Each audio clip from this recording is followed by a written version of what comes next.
Good evening, everyone, and welcome to the March 7 meeting of the Ann Arbor City Council. If you're able, please rise and join us for a moment of silence, followed by the Pledge of Allegiance.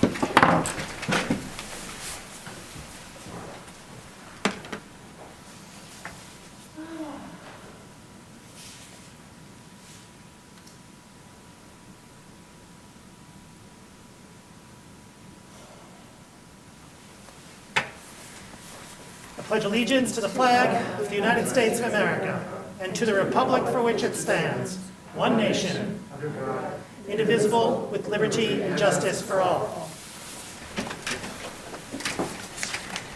Would our clerk please call the roll of council? Councilmember Hayner. Here. Councilmember Dish. Here. Councilmember Griswold. Here. Councilmember Song. Here. Councilmember Grand. Here. Councilmember Dina. Here. Mayor Taylor. Here. Councilmember Iyer. Here. Councilmember Nelson. Here. Councilmember Briggs. Here. Councilmember Remlawi. Here. We have a quorum. Thank you. May I have a motion, please, to approve the agenda? Moved by Councilor Breyer, second by Councilmember Redina. Discussion of the agenda. Can I have a quick amendment, if I could please, to put the introduction 1 behind introduction 2. Dr. Jackson has been notified that that could be the case. Have a motion, please? Moved by Councilmember Grand, second by Councilmember Dish. Discussion of the amendment. All in favor of the amendment, please say aye. Aye. Opposed? That amendment is approved. Can I have a motion, please, or are there any further discussion of the agenda? All in favor of the agenda as amended? Opposed? It is approved. Mr. Dohoney, are there communications today from our city administrator? No, Mayor. Excellent. Then we now come to a proclamation and conversation honoring Stephen K. Postema on the occasion of his retirement. Mr. Postema, would you be so kind as to join me at the podium?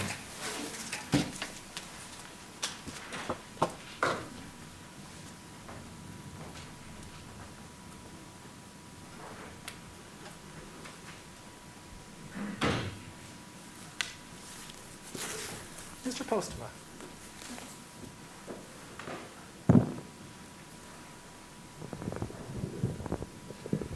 Pleasure to see you.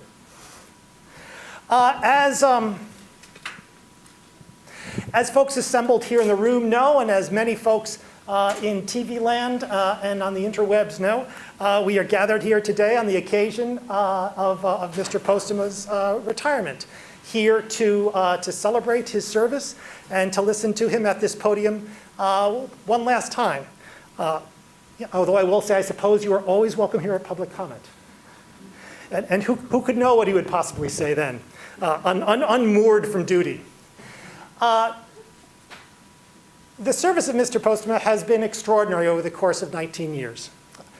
I will, in a little bit, read a proclamation which has helped drafted with folks from his office, but before doing so, I'd like to say a couple of things.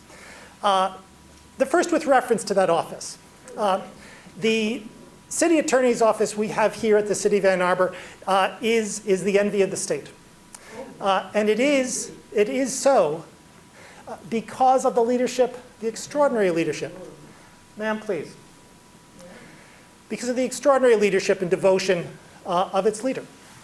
I came here to the city of Ann Arbor, serving here at City Council back in 2008, 13 years ago, a couple of years into Mr. Postema's service. And as an institutional memory, I still have some of the residual of what it was like here before Mr. Postema arrived.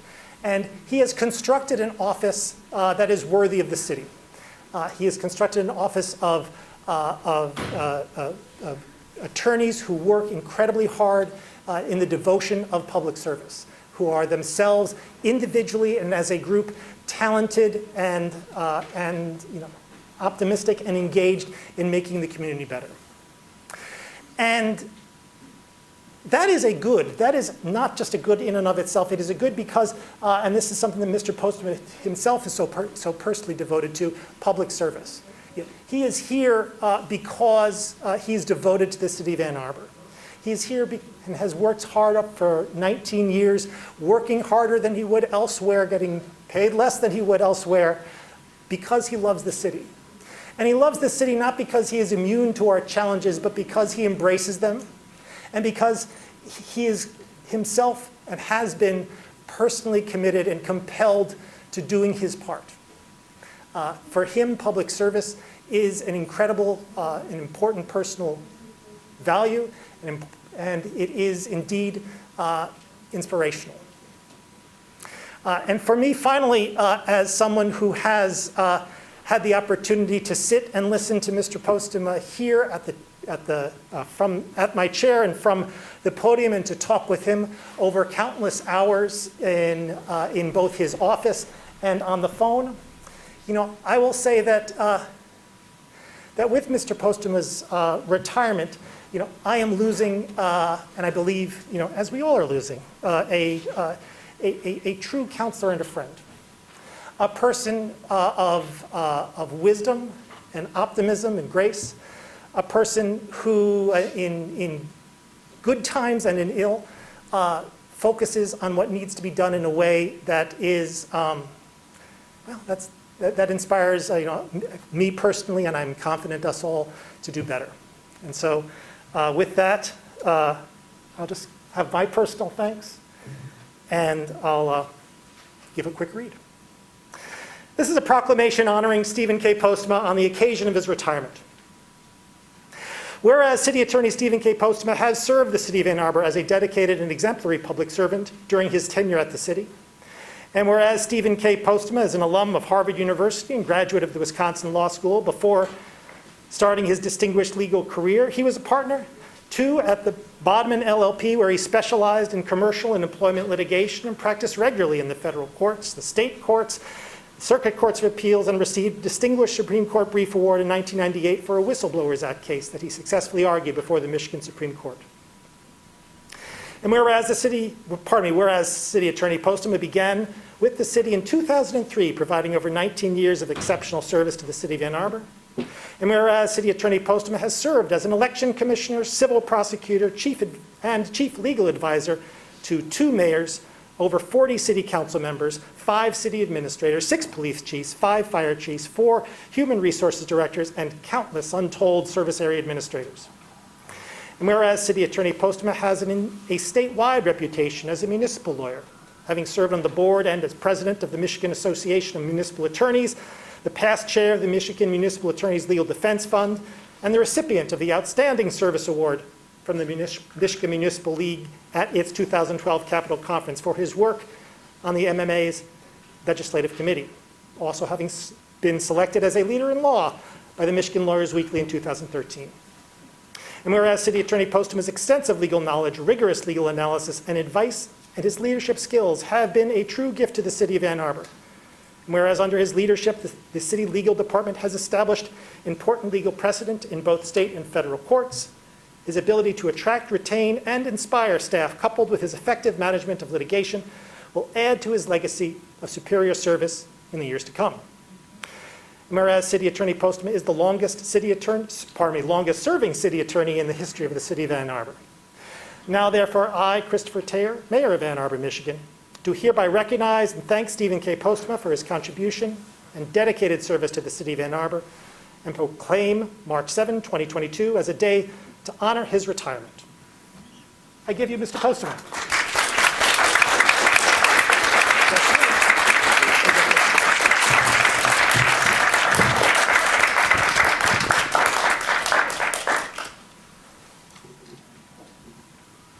Mayor and Council, my colleagues in the City Attorney's Office, and the employees of the city.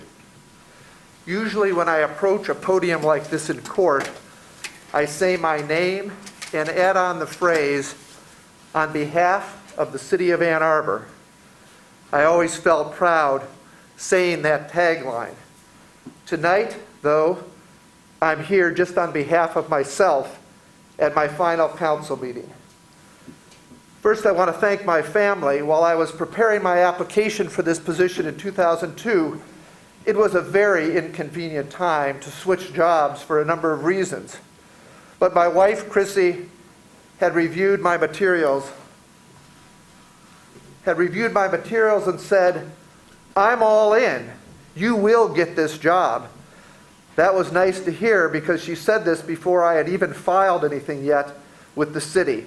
It's great to have a partner with unfailing confidence and steadfast encouragement. Since 11th grade at Pioneer High School, I might add. While she cannot be here tonight, I know the TV is on, and she is in her favorite chair at home. Thanks to all of my family. 2 of my children are here tonight, Jacob and Tess. They too have been supportive and have absorbed a great deal of law along the way. The past several years have been unprecedented with unique challenges and with a pandemic of historic proportions.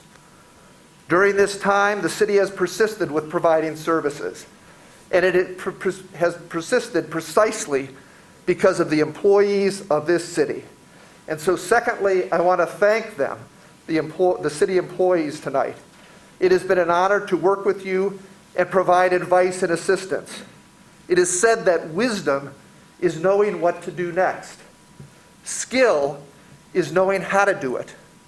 And virtue is actually doing it. To my fellow city employees, I'm grateful that you have the wisdom, you have the skill, and the virtue to take care of the city. Whether you manage our infrastructure or finances or personnel, whether you protect and serve, whether you provide programs for the residents or take care of the parks, it is you who are unsung heroes who keep a city going. Thank you. Likewise, I'm honored to advise the city administrator and service area administrators as they carry out their leadership. Mr. City Administrator, I have appreciated your focus on employee well-being, stability, and public purpose. I have enjoyed talking with you about your philosophy of leadership and your willingness to come and lead and serve the city. Third, to the office that I have been privileged to lead, I have 4 deputy city attorneys here with me tonight. You know them: Attorney McDonald, Attorney Slay, Attorney Wilhelm, Attorney Rademacher. When I was hired, the city was in a very difficult situation. The council gave me a broad mandate, and importantly, the council entrusted me with the task of building a legal team, and I have done so. I have had the pleasure of working closely with all of you, some for over 18 years and some for just 6 months. I leave this week with tremendous pride in the office and the work that you have done here.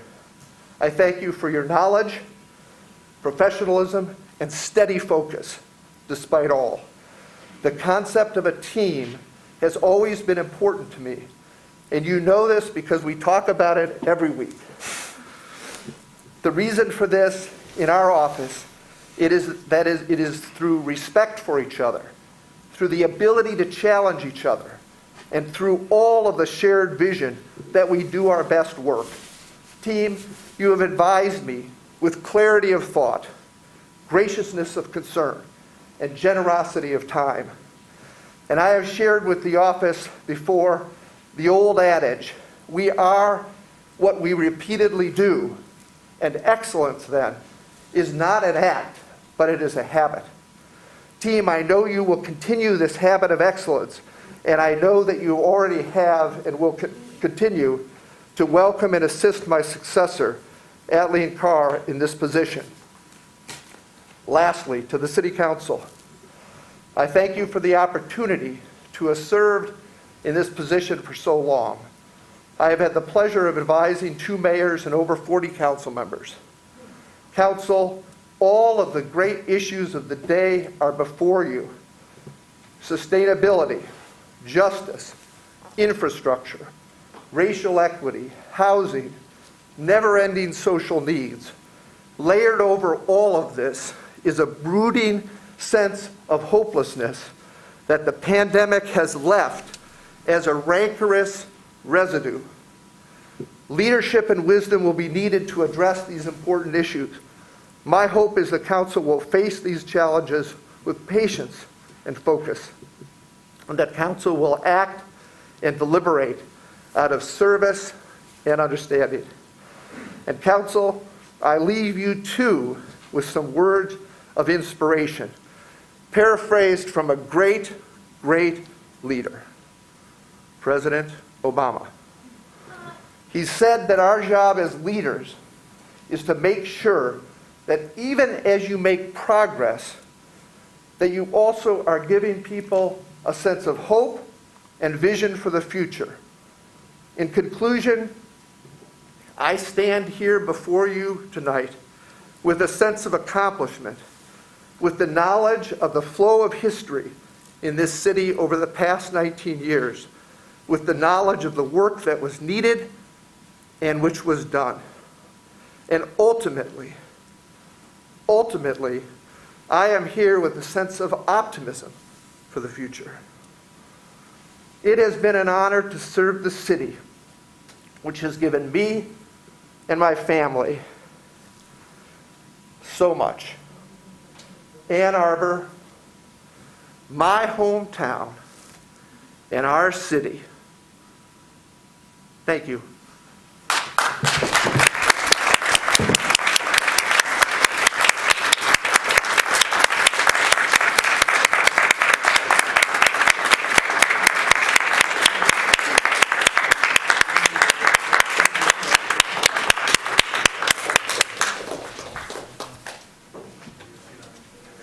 See you both.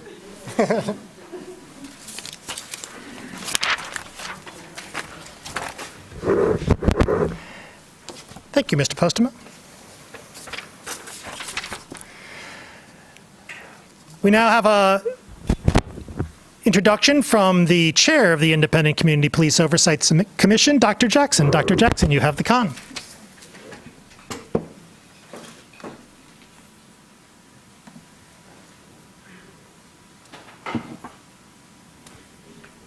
For those of you who don't know me, my name is Lisa Jackson, and I'm the chair of Ann Arbor's Independent Community Police Oversight Commission. I'd like to begin my comments today by acknowledging two important moments. As many of you know, 12 days have passed since Russia launched its invasion into Ukraine.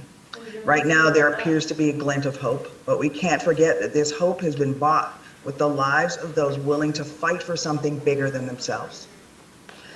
Though the fighting is happening thousands of miles away, I urge each and every one of us to think about ways we can support our friends in Ukraine, both now and in the future. The world we share is smaller than the physical distance that separates us. Slava Ukraini. Today also marks the 57th anniversary of the marches from Selma to Montgomery, also known as Bloody Sunday. On this day in 1965, hundreds of protesters led by John Lewis and Hosea Williams marched peacefully out of Selma down US Highway 80 until they encountered US troopers and deputized white locals who sought to disband the march with nightsticks and tear gas. The photos that emerged from the event depicting beaten children and bloodied Black bodies were broadcast across the country, contributing significantly to the passing of the Voting Rights Act later that year.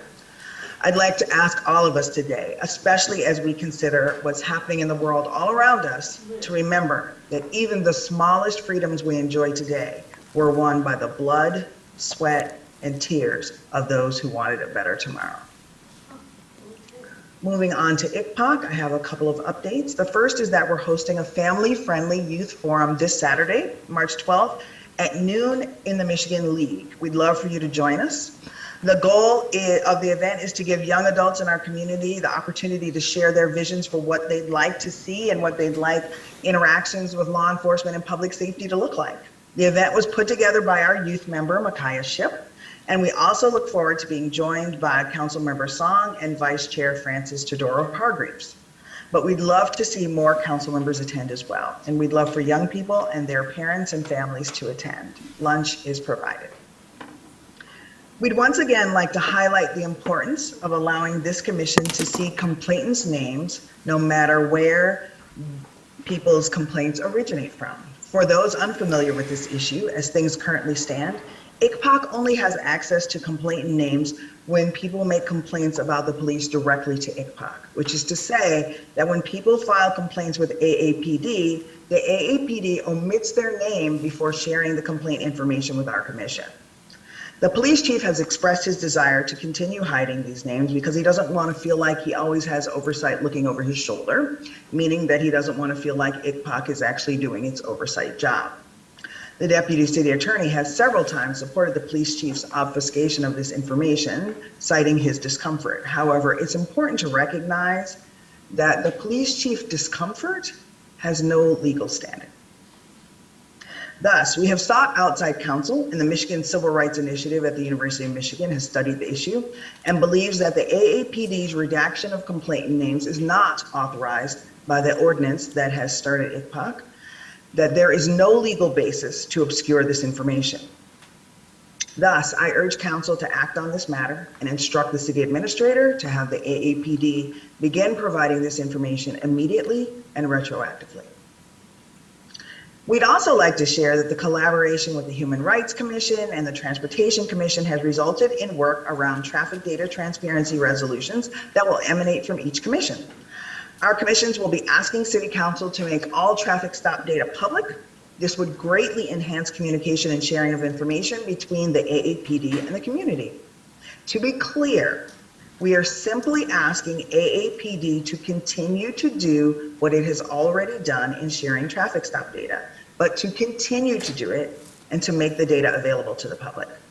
Irrespective of the police department's ability to develop a dashboard or to purchase software, because of our past interactions with these data, we know that they are able to share the information with our commissions, and we are asking that that begin in 2022.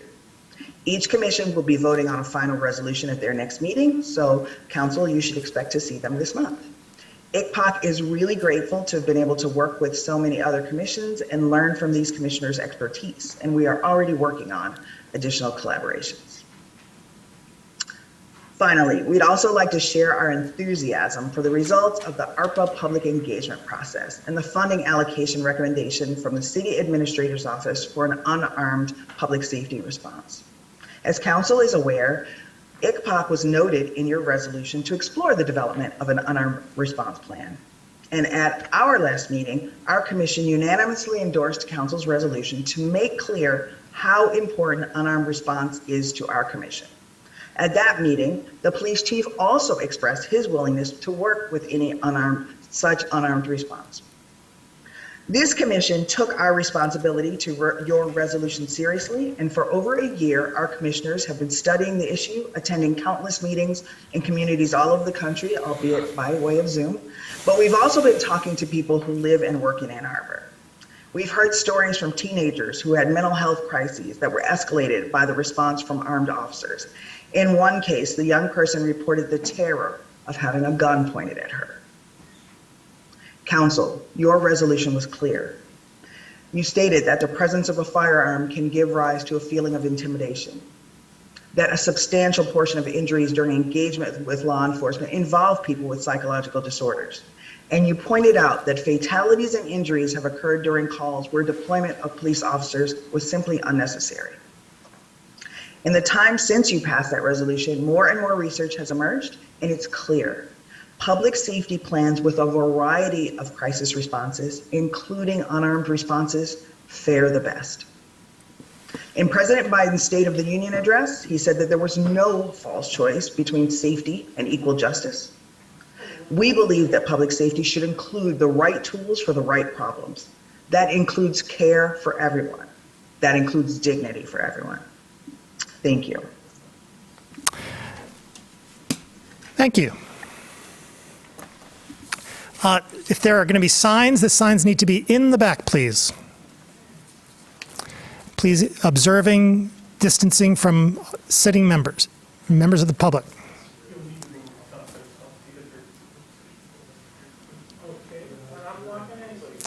Yeah, but you're too proximate to, can you please move? Thank you. If you can talk about Ukraine, you can damn well talk about Palestine. Thank you very much. If you can talk Sir? about Ukraine, you can damn well talk about Sir, you do not have the podium. Would you please be in order and put your sign back where it's supposed to be? Thank you. You think you've done a great job? This place is more polluted, more white, and disgustingly racist. So Thank you. don't think you've done such a great job. No, you haven't. You've Thank you. thousands of dollars, yeah. Thank you. Thank you for what? Thank you.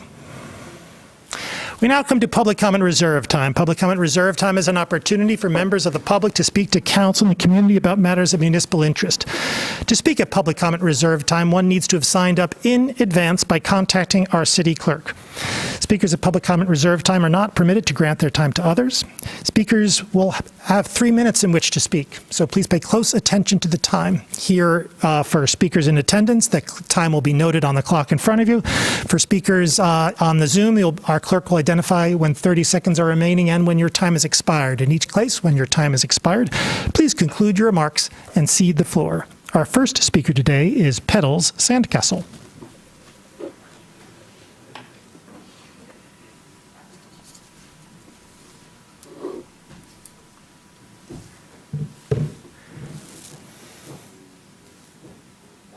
I don't like writing things, but I wrote something. Hi, I'm Pedal Sandcastle, founder of ExpressYourYes.org, and I want to acknowledge this meeting comes amidst a war that spans far beyond Russia and Ukraine, and creation is war's kryptonite, and the only option left for our planet. I'm here for a life-affirming siren call through deep space-time to the ARPA funds earmarked for unshackling possibility and stirring our collectively lost creative inner child. The roots of this conversation are huge. Life is at stake on this planet. The existential precipice we're dangling on is real. Another very hot world war is at our doorstep. The bigoted binary of us versus them is reaching a fevered pitch, and terror is brewing, and creation is the only option to combat this relentless destruction.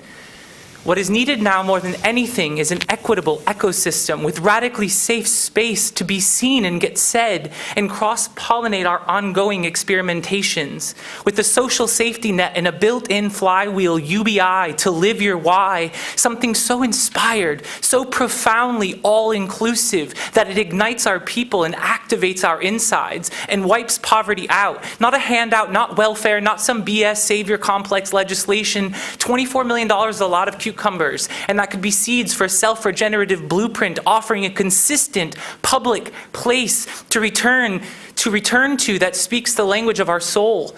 Where do adults go when they still dream, when they want to play and grow and experiment, when they want to resist and be civically engaged in an honest conversation unconstricted by Robert's rules of order? Imagine radically beautiful public space that blends the social aspects of a bar with the spiritual celebration of a church, with the psychological support of a therapist, with the communal vibes of a cafe, and the cerebral punch of the library, with the grounding of an ashram temple and the creative outlet of an art center, with the mystery of a theater and the inspiration of a TED Talk inside the basement of a museum. We need public space that blends and facilitates much needed multimodal dialogue between disparate people. We need to get all the other in the same room to dig each other's groove. The margins are on mute. It's hard not feeling defensive when your people are not being heard. And while we are wildly grateful for the effort to include us, we find the proposal troublesome. The nuts and bolts of this Sing for Your Supper grant program being proposed by the panel of pretty privileged people purposely pits individual artists against individual artists to apply for individual grants for individual projects from a limited pool of funds. The zero-sum game leaves each of us hoping to be the ones chosen by the snowcaps. It's a silent assault on the spirit of our people. I have 10 seconds, holy shit. How do we make civic engagement sexy? How do we rebrand participation in this process? If you are out there listening and you want to join in tinkering with the algorithms of the universe, then reach out and convince this body to make a performative statement and invest. P.S. Council, are my emails going to spam? Please reply to me. Thank you. Thank you. Our next speaker is Deb Pollock.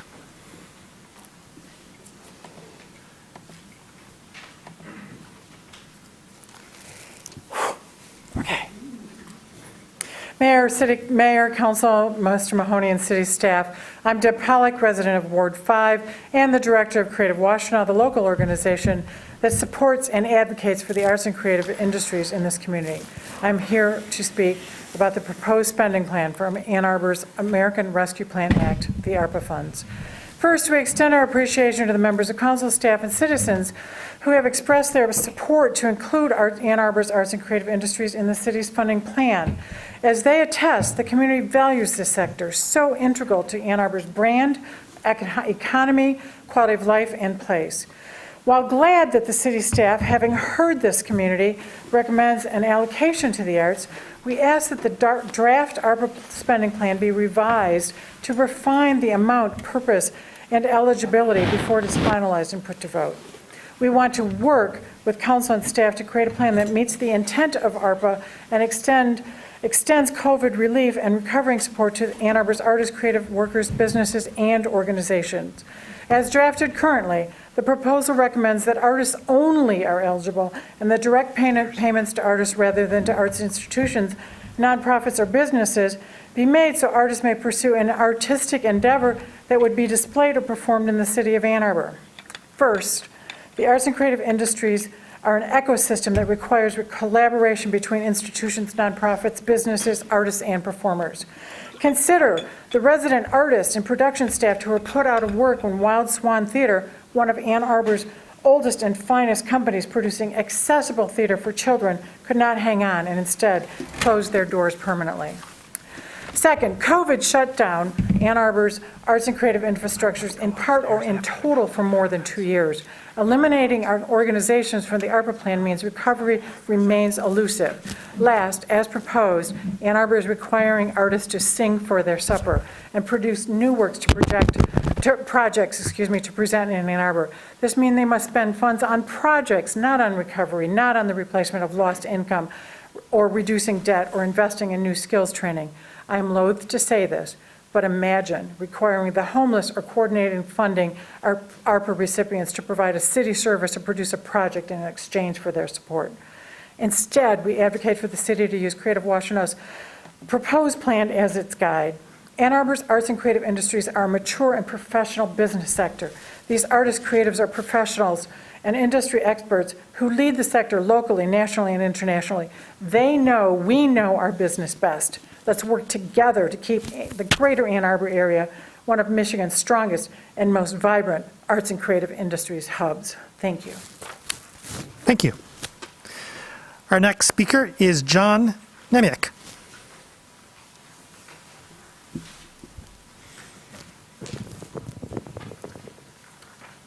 Good evening. My name is John Nemick. I am the division manager of E.T. McKinsey Company in Ann Arbor. I'm here tonight to correct the February 22nd council record as it relates to information presented regarding E.T. McKinsey Company. E.T. McKinsey has had a local office since 1992. We have provided critical infrastructure services directly to the city of Ann Arbor on more than 28 projects since I have had the privilege to manage this division. E.T. McKinsey Company currently holds and has held since 2010 the City of Ann Arbor construction service contract. This contract allows the City of Ann Arbor Field Services Department to supplement their workforce in emergent situations and those that exceed their capacity. We are, in effect, the emergency contact for field services. E.T. McKinsey Company has a robust safety and training program as thoroughly documented in our proposal for the 3rd Mosley project. All of our employees participate in regular training with our on-staff corporate safety director and operational supervisors. As required with all City of Ann Arbor capital projects, we compensate our employees at the same Davis-Bacon wage scale that all contractors are required to utilize. All non-field employees far exceed the living wage requirements set forth by the City of Ann Arbor. All eligible employees have the ability to participate in benefit packages that include health insurance, profit sharing, 401k programs, and employee assistance programs. Numerous comments were made in the February 22nd council meeting regarding E.T. McKinsey Company that are factually incorrect. We provided the required background information in our ITB response that establishes that E.T. McKinsey Company is a safe and reputable contractor. We responded to the responsible questionnaire truthfully and completely. After reviewing the proposals by alternate contractors, it is apparent that in several instances, critical safety information was either omitted or misrepresented in their responses. E.T. McKinsey Company has had 3 OSHA violations in the past 5 years. The alternate contractor under consideration has had 6 OSHA violations. It was stated that we have twice as many violations as the next lowest bidder, which is not correct. In addition, we have not had 4 serious OSHA violations in the past 5 years that was previously stated. We have an EMR rating of 0.6. The alternate contractor under consideration has an EMR of 0.9. We are, as measured by the standardized industry metric, a safer contractor. We have performed numerous critical infrastructure projects for the city of Ann Arbor without any incident. Our performance record is exemplary and can be corroborated by the engineering staff. I do not understand why, based on the documented history and performance, our qualifications are now deemed to be insufficient to perform critical infrastructure projects in the city of Ann Arbor. Thank you. Thank you. Our next speaker is Ken Garber.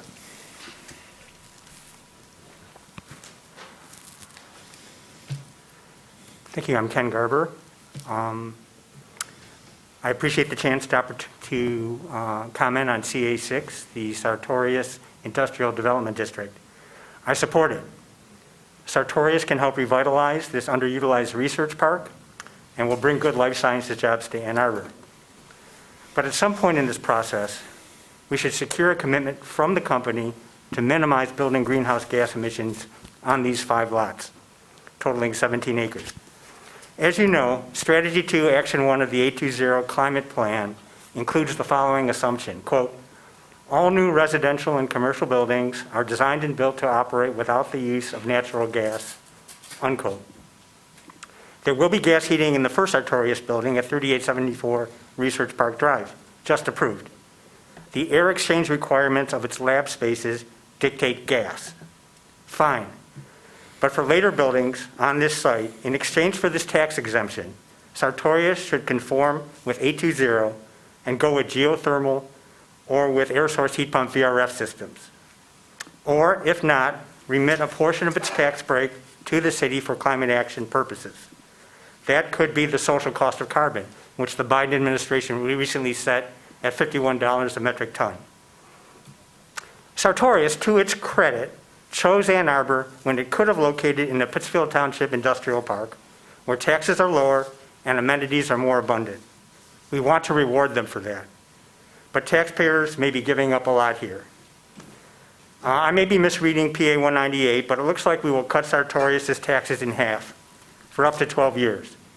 The first building is a $57 million project. At 65.97 mils, that's a $940,000 annual tax break on the building alone, not including the land. So over $1 million a year, say. If granted for the full term of 12 years, maybe a $12 million tax cut. Sartorius is planning at least 2 other buildings, so this could go up to $20 million or more if the tax break goes the full 12 years. Now, these numbers are pure guesses. Staff will know much better. Once you approve this district, the city will review Sartorius' application, and you'll get another shot at this. But for obvious reasons, the earlier in the process that we reach an understanding with Sartorius, the better. So let's have a public discussion with the company now about its future building emissions. Sartorius has set ambitious company-wide emissions reduction goals on its own and should welcome such a discussion. I am not an absolutist. I know we'll have the occasional building, like 3874, that runs on fossil fuels. But these must be the rare exception. We shouldn't normalize gas for new construction, not at this very late stage of the climate crisis. Thank you. Thank you. Our next speaker is Kevin Karpiak.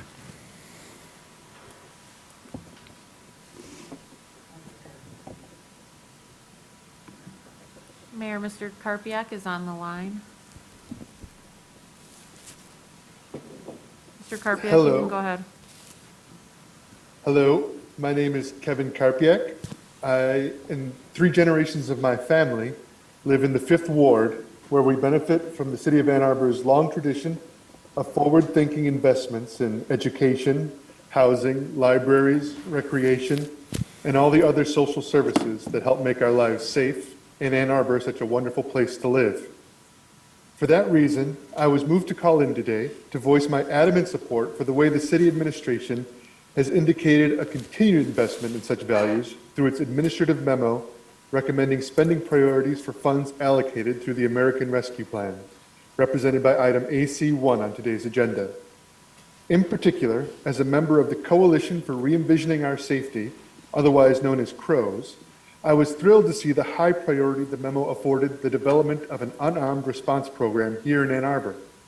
Such programs are being initiated across the country in an imaginative, expansive, and fiscally feasible way, and we can do so too, as long as we commit to doing it correctly.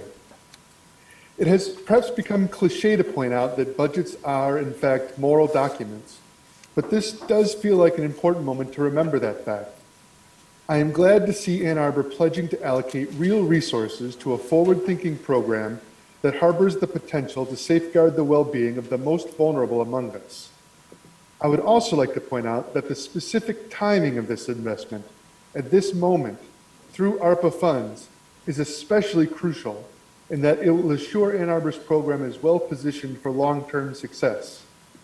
Already, the state of Michigan has created a new pool of recurring state-level funds to support such initiatives through the recently passed Senate Bills 637 and 638. We can expect more such resources available soon at the federal level, as well as through nonprofit partners at the national, state, and local levels. The availability of such funds is just over the horizon. However, with the increasing interest in such programs across the country comes an increasingly competitive funding landscape. Establishing this pilot here, now, and in a manner sufficient to assuring its long-term success will position Ann Arbor as a leader, ahead of the pack, as eligibility for such resources becomes attached to a demonstrable capacity for such efforts, as well as a proven record of success.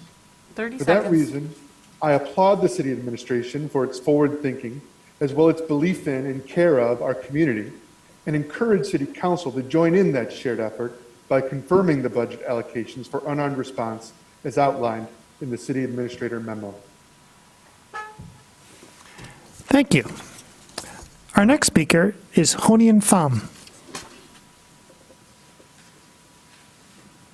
Caller with the phone number ending in 648. Hi, can you hear me okay? Yes, we can. Okay, I see it on my screen. Let me start my timer. Okay.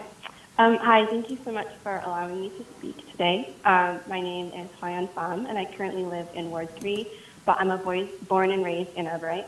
And like many others, I feel incredibly grateful to have grown up here, and I love the city. I know that's definitely a sentiment felt by folks in City Council, which is why you do what you do.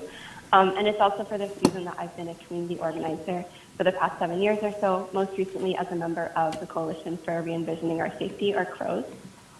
And I wanted to call in today to speak on agenda item AC1 and the unarmed response program from the administrator's memo. After seeing the results of the community survey of ARPA funds, I was really glad and also unsurprised to see that the community is in support of unarmed response and that it's being considered a top priority. I'm also pleased with the recommendation of funds from Interim City Administrator Mahoney regarding unarmed response and allocating a significant amount of the budget towards an unarmed response program, though I will add that I hope one day that we can have as much investment in our people as is required to create all the affirming programs that we need without any kind of scarcity. So today I'm calling in support of City Council to approve the proposed fund allocation and to implement an unarmed non-police response plan that follows the research-based CROWS plan endorsed by over 30 orgs in Washington County, including many long-term community-serving organizations. Like a lot of us, who have shaped Ann Arbor into what it is today, my drive has always been to provide care, safety, and dignity for all in this community. And this allows me to realize the necessity of using what we know, centering research and science, and investing as much as we can into ordinary people to leave no one behind. And with unarmed response, its benefits have never been clearer. We know the data, we have a plan, and the next right thing is to approve the funds and work towards implementation. For me personally, my time in Ann Arbor has shown me how critical unarmed response is. I have a lot of stories, but the most personal ones to me involve being followed around the U of M campus while walking home late at night and actually calling the police but being told that there was nothing they could do, or the multiple times I became a survivor and knowing that I needed short and long-term resources that weren't available to me through any other existing institution. I didn't want to be in a position of proving that anything had happened. I wanted to be in a position of receiving care. And that was a moment for me where I realized how much we needed unarmed response and the difference that care-based safety can make. Unarmed responses violence prevention across the country has created extraordinary 30 measures seconds. towards building these community resources. So I know as a council that you all strive to work for care and safety and dignity for all and ask that you do the right thing, as you have all been doing already, by approving the Arbor funds towards unarmed response and building a better Ann Arbor for every single one of us, with no exception. Thank you. Thank you. Our next speaker is Jared Eno.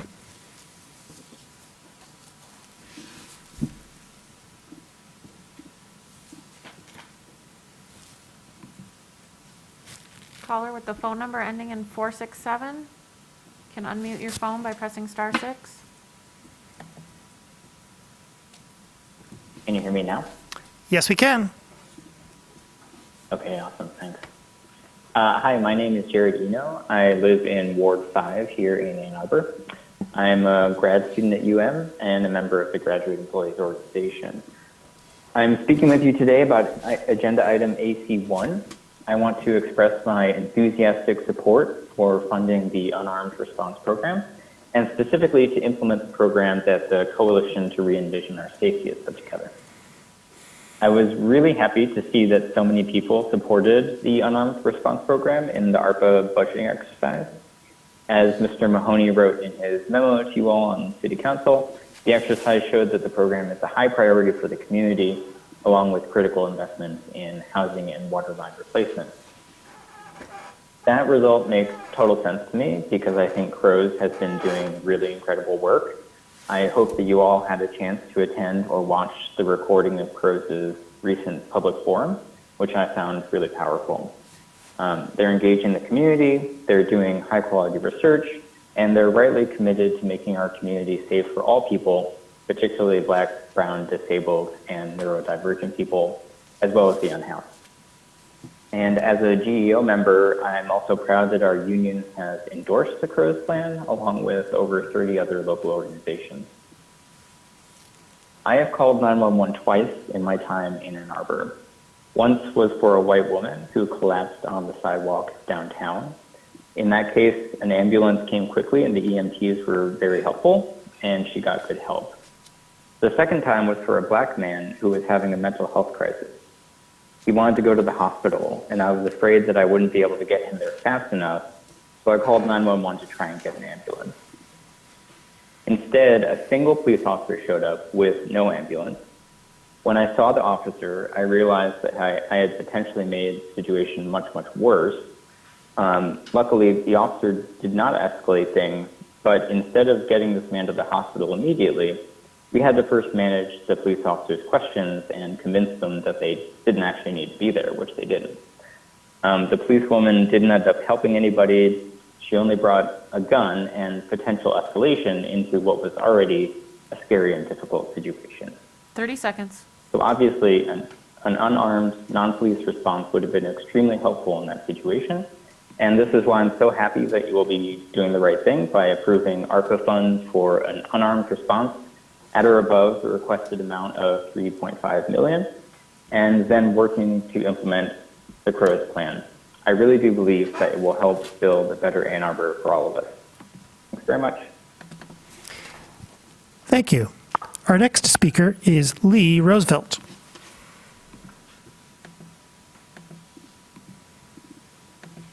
Caller with the phone number ending in 277. Wonderful, thank you. Good evening. My name is Lee Roosevelt, and I would like to speak to agenda item AC1 and the creation of an unarmed response program.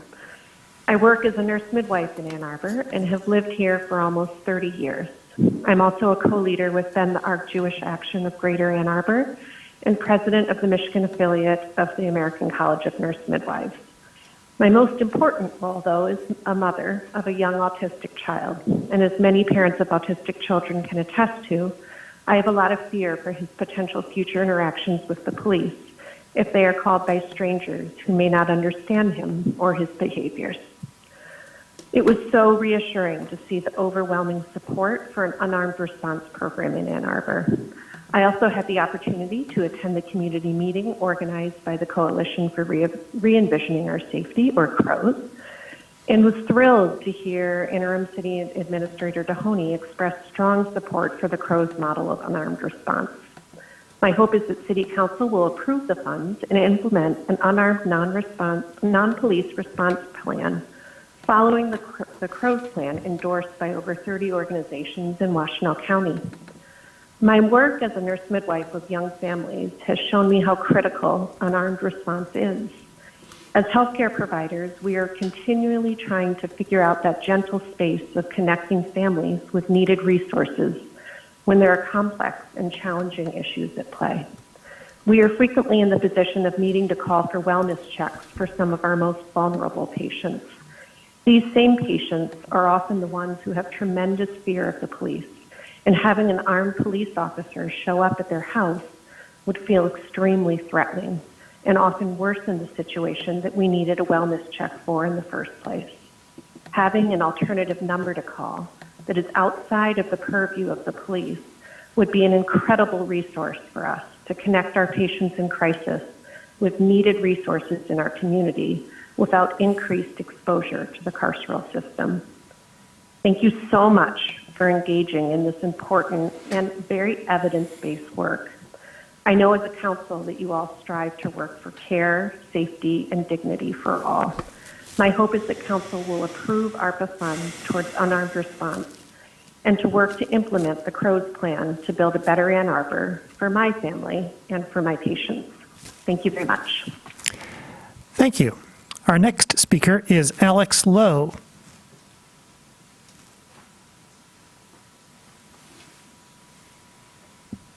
Alex Lowe, you can go ahead and unmute yourself. Hi, good evening. I'm Alex Lowe, and I'm calling tonight in support of several agenda items. First, I support item C1. The proposal for 350 South Fifth Avenue is a great step towards Ann Arbor's long-term goals of equity, safety, and sustainability. Not only does it provide much-needed housing, including affordable housing in downtown Ann Arbor, but it does so in a fantastic location for allowing hundreds of new residents to live here without a car, which helps to meet all three of the goals I mentioned above.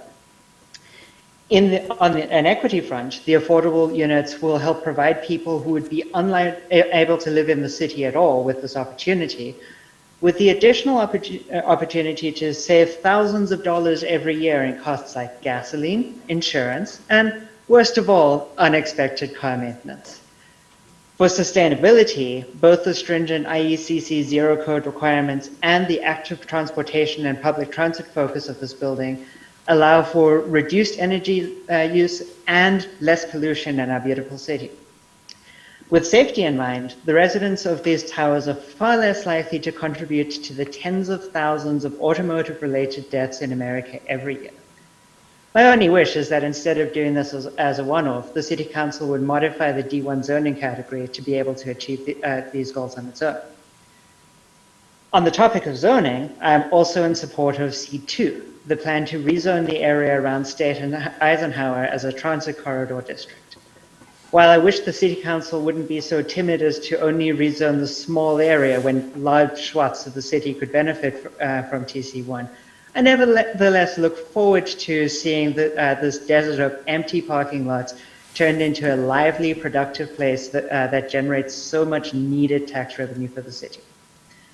Additionally, I support Resolution CA9 about a pathway under the East Medical Center Drive Bridge, but since the university were the ones who demanded we make the bridge even less safe to walk, bike, and otherwise traverse, I see no reason why the university shouldn't be using a tiny fraction of their billions of dollars on operating funds to fund the construction.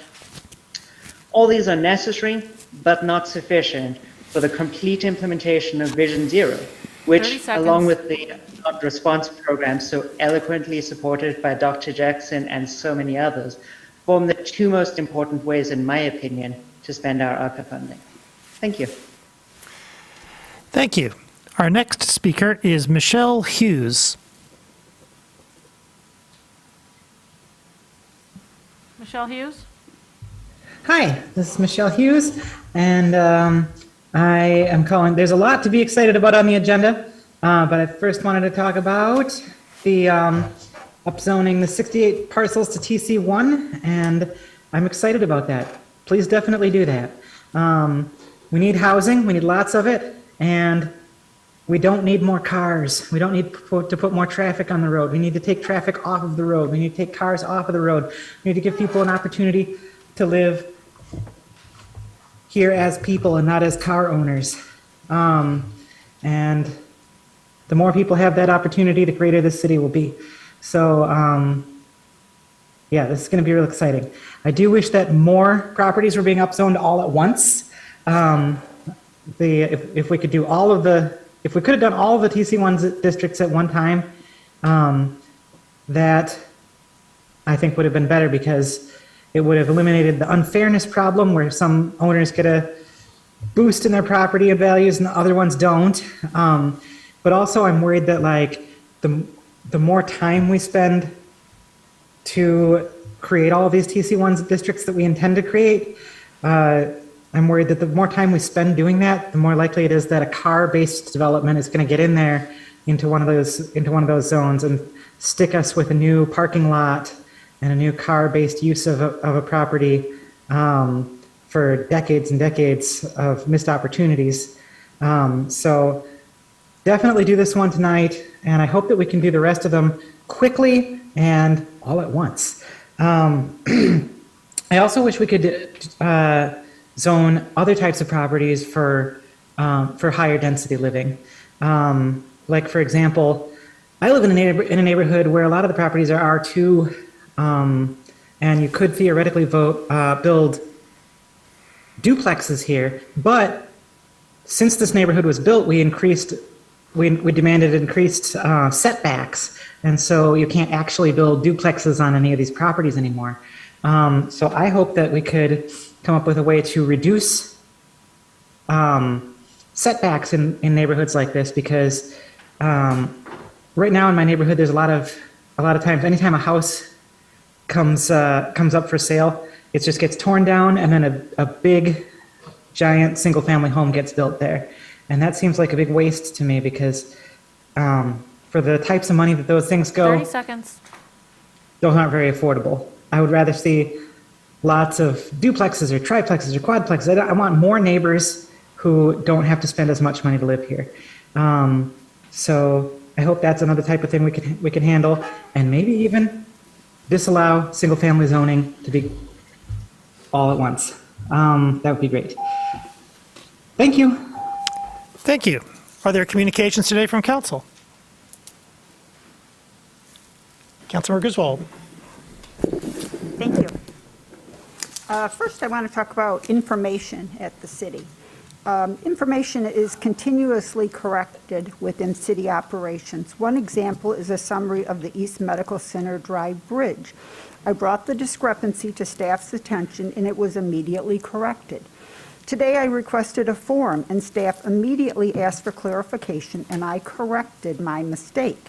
However, issues involving the attorney's office are hidden behind privilege, regardless of whether it is the EPA or an investigative report.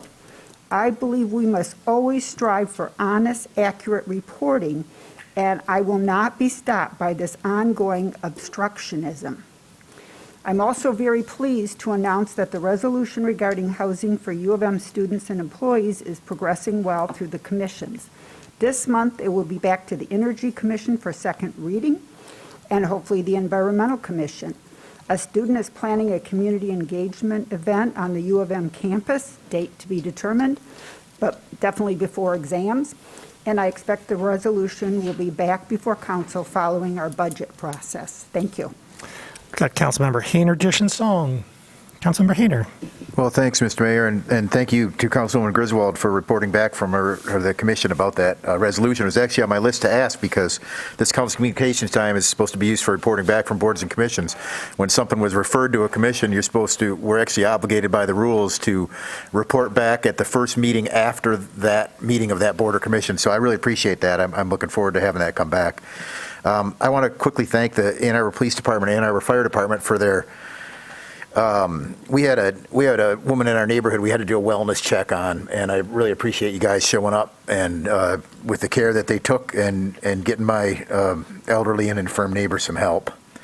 We had tried in the past to engage the senior services at the county and even the state to help her out, and they said she didn't qualify, but clearly she did because we had to have emergency services come in and help her out. And it's unfortunate, but I want to thank them for helping us in our neighborhood and helping that woman out. And finally, I had a really interesting conversation with a council person from Hartford, Connecticut, Mr. John Gale, today. And we were talking about all kinds of things. They have very low voter turnout in Hartford. It averages around 11%. And that's kind of a shocking low number. And so they had some experts come in and they say, what should we do to boost voter turnout in our city? And they said, do away with your at-large council seats and go to nonpartisan elections. And so he had called to ask me about what we try to do to do that, what moves we've been making to boost voter turnout. And it's an interesting community. It parallels our community in many ways. And I urge you to check out the city website. They're doing the Hartford City website. They're doing some very interesting things. They have ways to report problems, concerns, and considerations in the community that we don't have. It's sort of an ombudsperson office situation, and I think that's an important thing. And it was just really great to meet somebody from the other side of the country that's we kind of share the same concerns and considerations. So just wanted to share that with the community. Thanks. Councilmember Dish. Thank you, Mr. Mayor. I wanted to direct the folks who've talked to us about the arts proposal I wanted to direct you to the, I think it's the administrator's memo or whatever. It's the responses to agenda questions memo. And in that memo, we are assured that the idea of singing for your supper is not set in stone. And that the memo recommends that the city ask a local art organization to administer the award process, and that the final program design will be guided by input from artists and organizations in the community. So this is not done yet, and the thing that we have before us on the table is merely to call for council's assurance that, yes, we want you to go ahead with this, and details will be specified. So please continue to participate and rest assured that you will have a voice in how this project is designed. Councilmember Song.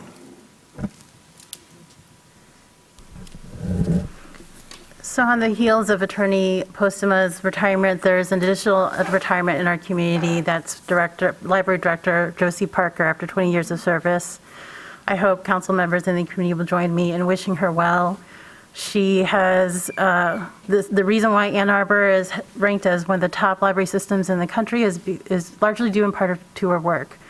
So when you visit the beautiful buildings that were developed under her watch, including Traverwood, Mallett's Creek, and Pittsfield, know that that was in close collaboration and trust with her staff, in partnership with community.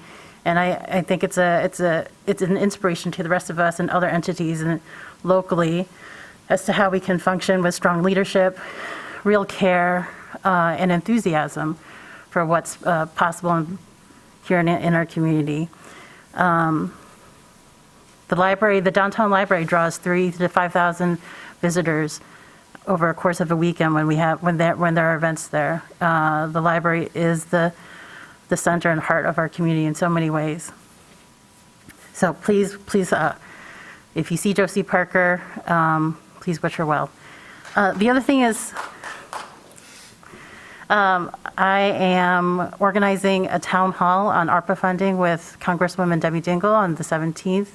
Details are forthcoming. That will be in a evening. An additional speaker will be the Director, Derek Miller of Community Action Network. Thank you. Councilmember Ramlali. Thank you, Mayor. I want to speak to something that happened at our last council meeting, which really rattled my cage. And I asked that the chair of our meetings enforce our council rules uniformly.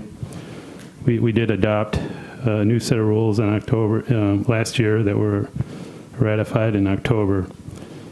I would like for all those rules to be enforced as well and as effectively as the time clock and how many times a council member speaks on a topic. There are two rules that I'd like to point out, and that is members shall practice civility and professionalism in discussions and debate. When members disagree, they should do so respectfully. Members should limit their discussion and debate to matters that are germane and relevant to the motion on the floor. I felt these rules were violated and attacks against me, and I ask that our rules be enforced uniformly so that I can do the service that I was elected to do in a more effective way.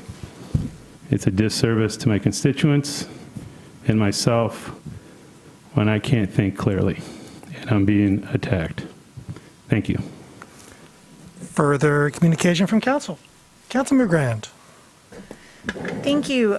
Just wanted to make the public aware that Wednesday, March 16th from 7 to 8 p.m., there's going to be a virtual job fair for the summer positions, for temporary positions for Ann Arbor Parks and Rec. Thanks to the good work of our city administrator and staff. Starting salaries now start at $15.66 an hour. I've heard from my daughter that some of her friends are leaving some of their other jobs to go work for the parks because it's fun and they pay better. So, we definitely need a lot of staff to make our excellent programming work. So I encourage, members of the public to check out the jobs for this summer. Thanks so much. Further communication from council. Councilmember Nelson. I would urge residents of Ward 4, particularly in the neighborhood just off South Main, to look on the city site, or it's on my website as well, for a reconfiguration survey about the changes that were implemented as a pilot program on Main Street between Packard and Stadium Boulevard. The city is looking for your input, and the survey is going to close on Tuesday, March 21st at 5 p.m. So look for that survey. Thanks. Further communication from council. I'd like to request confirmation of the following appointment that was presented to City Council for consideration at the February 22, 2022 regular session. That is Christopher Madigan to the Zoning Board of Appeals. Moved by Councilmember Ramalawi, seconded by Councilmember Dish. Discussion, please. All in favor? Opposed? It is approved. I would like to note for our next meeting, resolution to appoint Cherish Smith to the Energy Commission. We now have before us the consent agenda. May I have a motion, please, to approve the consent agenda? Moved by Councilmember Malawi, seconded by Councilmember Nelson. Discussion of the consent agenda. All in favor? Opposed? The consent agenda is approved. We now approve with 11 council members present, all voting the affirmative, thus satisfying the 8-vote requirement with respect to CA5, CA9, and that is all. We now come to a public hearing. Public hearings are opportunities for members of the public to speak to council and the community about a specific item on the agenda. That is to say, the specific subject matter of the public hearing. To speak at a public hearing, you need not have signed up in advance, but your speech must relate to the specific subject matter of the public hearing. Speakers, both here and online, will have 3 minutes in which to speak, so please pay close attention to the time. Our clerk will notify you either by buzzer here or orally that 30 seconds are remaining. When your time has expired, please conclude your remarks and cede the floor. Is there anyone in-house who would like to speak at this public hearing?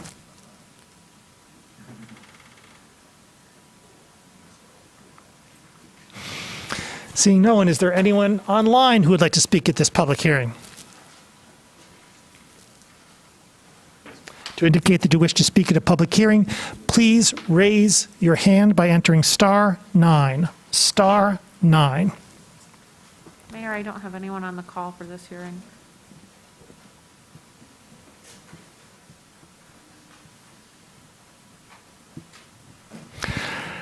Seeing no one, this public hearing is closed. We have before us the regular session meeting minutes of February 22, 2022. May I have a motion, please, to approve these minutes? Moved by Councilmember Dish, seconded by Councilmember Grand. Discussion, please, of the minutes. All in favor? Opposed? The minutes are approved. B1, an ordinance. Ms. Beaudry, I did not read the public hearing. I did not announce the title of the public hearing. I realize, is that an error that requires a rerunning of the public hearing? If you want to read the title, I can see if there's anyone. Perhaps I'll do that.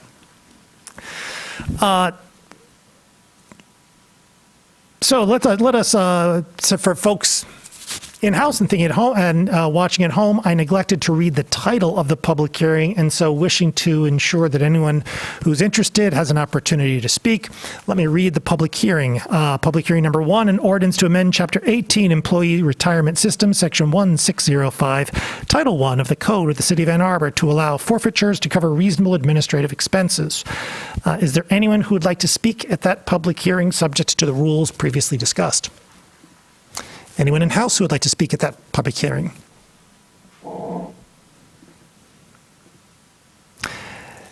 Is there anyone online who would like to speak at this public hearing? To do so, please enter *9, *9 to indicate that you wish to speak. Mayor, I still don't have any callers on the line for this hearing. Seeing no one, this public hearing is double closed. B1, an ordinance to amend Chapter 18, Employee Retirement System, Section 1605, Title 1 of the Code of the City of Ann Arbor to allow forfeitures to cover reasonable administrative expenses. Moved by Councilmember Griswold, second by Councilmember Dish. Discussion, please, of B1. Councilmember Mlawi, is your hand raised? All in favor? Opposed? It is approved. C1, an ordinance to amend Chapter 55, Unified Development Code, rezoning of 0.8 acres from D1 Downtown Core to PUD, Planned Unit Development District 350 South 5th Planned Unit Development. Moved by Councilmember Brown, seconded by Councilmember Dish. Discussion, please, of C1. Councilmember Dish. This is just first reading, so I don't want to go on at great length, and yet this is a complex, yes, it's a complex project and a complex procedure. So we are asked to amend zoning for the Y lot to PUD.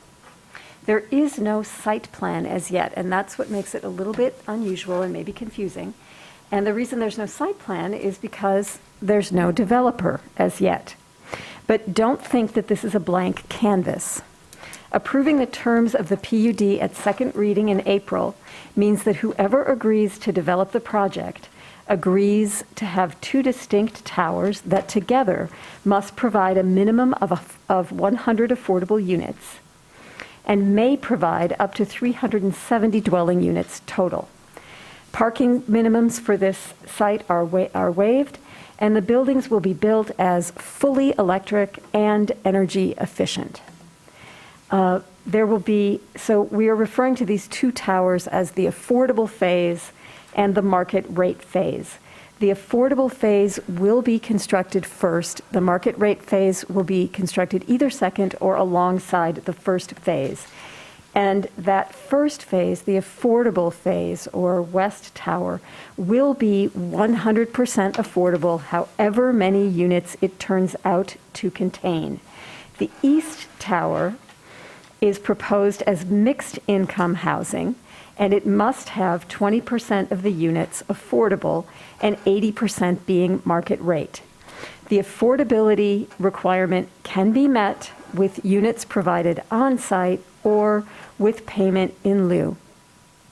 So the thing to bear in mind is that the terms of the PUD are structured so that the more units that are developed in the market rate tower or phase, the greater the number of those units that must be affordable. So if you have a total of 100 units developed in the market rate phase, 20% of that 100 units gives you 20 affordable units. The math is simple. So together, the two towers must yield no fewer than 100 affordable units, which can be distributed in any combination across the two towers. And units that are in the East Tower or the market rate tower can be satisfied with a payment in lieu instead of actual physical units. Payment in lieu would enable the city to provide more units to households in the lower part of the income range that affordable housing typically serves. Developer-provided units generally tend to be targeted towards the upper part of that range, which is 60% of the area median income. So I'm not arguing for a preference for either one or the other. I'm just explaining the benefits of both. And that is all I wanted to say tonight. Further discussion, Councilmember Hayner. Yeah, thanks. Thanks for that introduction. The concern that I have about doing it this way, we're talking about having a PUD with an area plan and no site plan here before us. And, we waived the ability for council to chime in on site plans in the future. And so if we approve this now, we have no clue as to what this is going to be like, unless we haven't passed that threshold with this project. Yeah, I know it's a PUD. It says it's a PUD with the area plan. 100 affordable units is what we lost when we tore down that tower.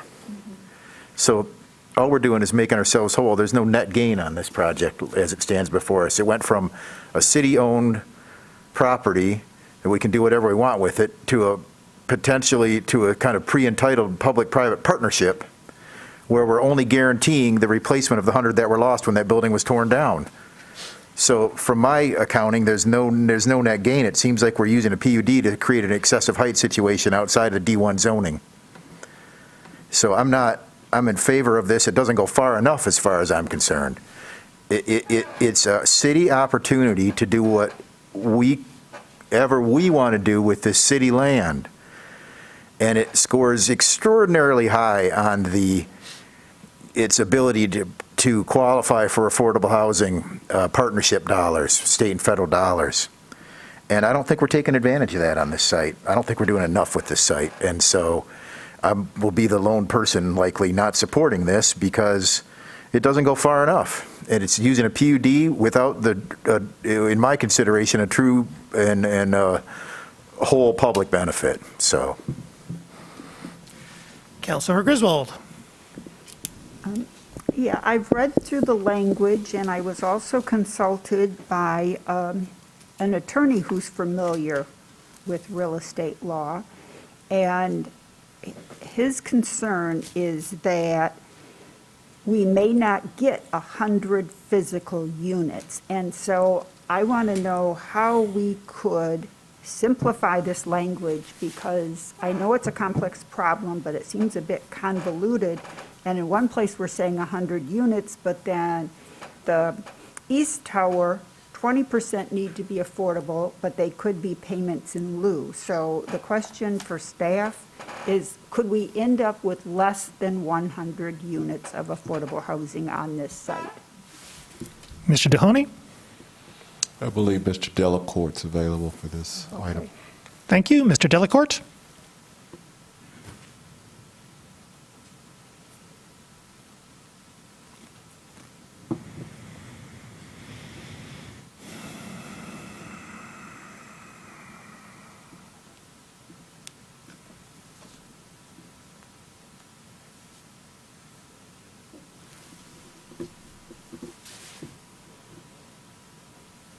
Mayor, I don't see Mr. Delacourt.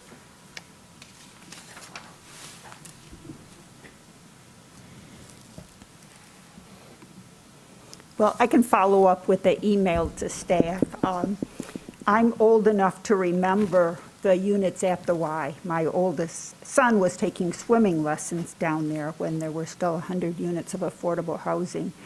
I want to approve this. I think this is a great idea, but the language as written seems to contain a loophole, and so I would really like to get that cleaned up, and I don't see it having to go back to the Planning Commission. I think it's just getting clearer language so we know that there are 100 units of affordable housing. Thank you.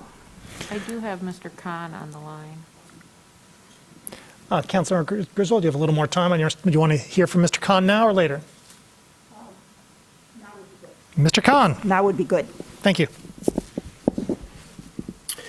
Mr. Mayor, members of council, my name is Jeff Kahn. I'm one of the planners in Planning Development Services. I've been assisting Brett Leonard, who has just been invited into the meeting on this project. So I'm going to attempt to answer Councilmember Griswold's question, and then I'll let Brett correct any incorrections. With regard to the 100 units, the city would be in complete control of that, since we are the property owners and we're the ones who are creating the supplemental regulations that correspond with the PUD.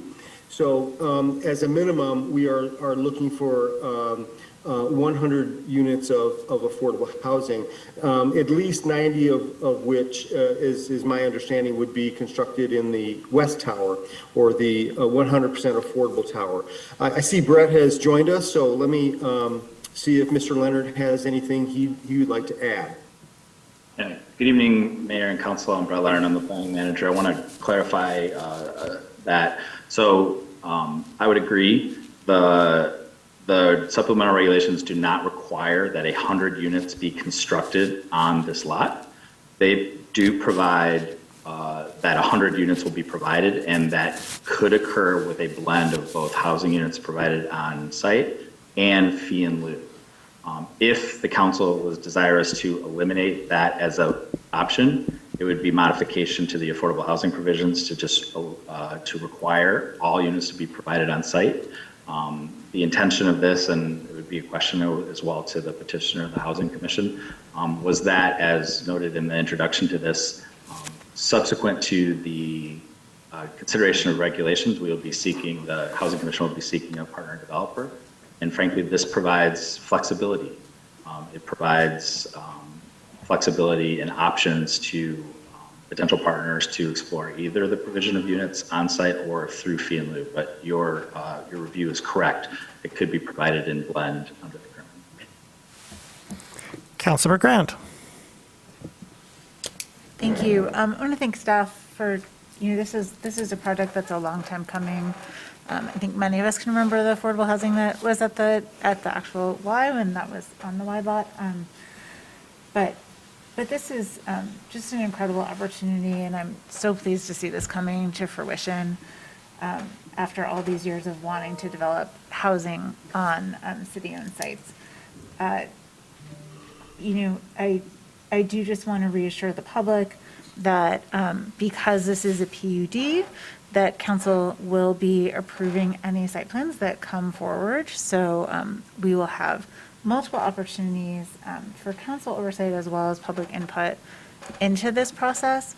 But I think Mr. Leonard made an excellent point about flexibility and enabling staff as they work with potential developers. And we know that that circumstances are ever changing. That I do want to provide staff with that flexibility. So I'll be supporting this as it does go forward, hopefully this evening. And I also just wanted to address the concern, and staff can certainly correct me if I'm wrong, but part of the reason why we're not building more affordable units on this site is that funds, while they are available to leverage, do max out at a certain point. So it's not like we can just say, federal government, please give us money to build 1,000 units on this site, and the government just says sure and hands it over. So there are limits. That's why if we look, for example, at the site at 4th and Catherine, why we're not building 500 units there for other reasons as well. But there are maximum number of units that can be placed on a certain site. And I'm sure that went into consideration with this plan that's before us this evening. Thanks. Councilmember Hayner. I guess I had a question for Mr. Leonard.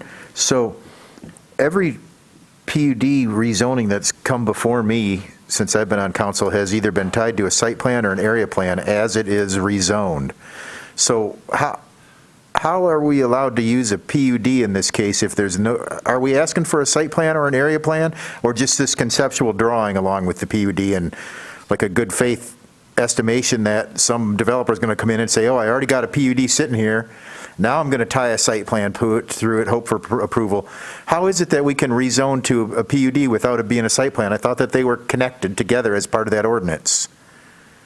Yeah, it's a good question, Councilmember Hayner. The ordinance provides two options for a PUD to zoning to be considered. One, it can be considered in the context of a site plan.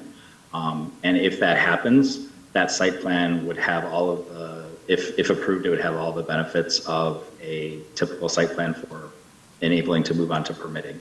The Unified Development Code also permits a plan unit development to proceed strictly with a conceptual plan, which is being proposed here. In that case, as described in the memorandum, this is one illustration of what could be realized. As the council is appropriately focused on, the important aspect of this is the supplemental regulations that will define a zoning district and the parameters that any future site plan that would be considered for the site must abide by. So in this case, the latter option under the Unified Development Code is being considered. That is to consider a planning and development zoning and to provide the council and the public with one illustration of how something could be realized.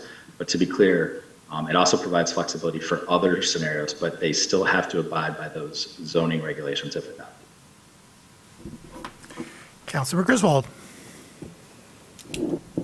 Thank you.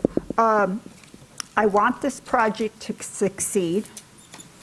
I agree that we need some flexibility, but we made a promise to the community many years ago for 100 units of affordable housing.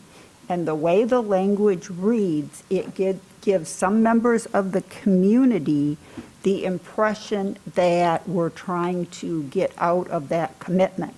And I'm not saying that you are, and you're definitely not, and we're not at this point, but I just don't know why the language has to have that loophole in it. I would really like to see 100 units of affordable housing, period.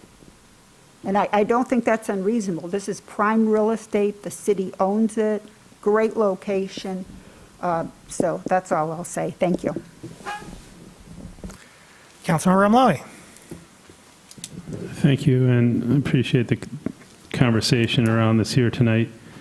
I share some of the concerns that my colleague just raised and the lack of a clear commitment to have those affordable housing units on that site. It is, I think, we're given a whole lot here in terms of the city to any potential developer to develop here. The land is got a zero base. We've waived the parking requirements. We've exceeded the height. And now we're talking about payment in lieu for the affordable housing and parts of this. I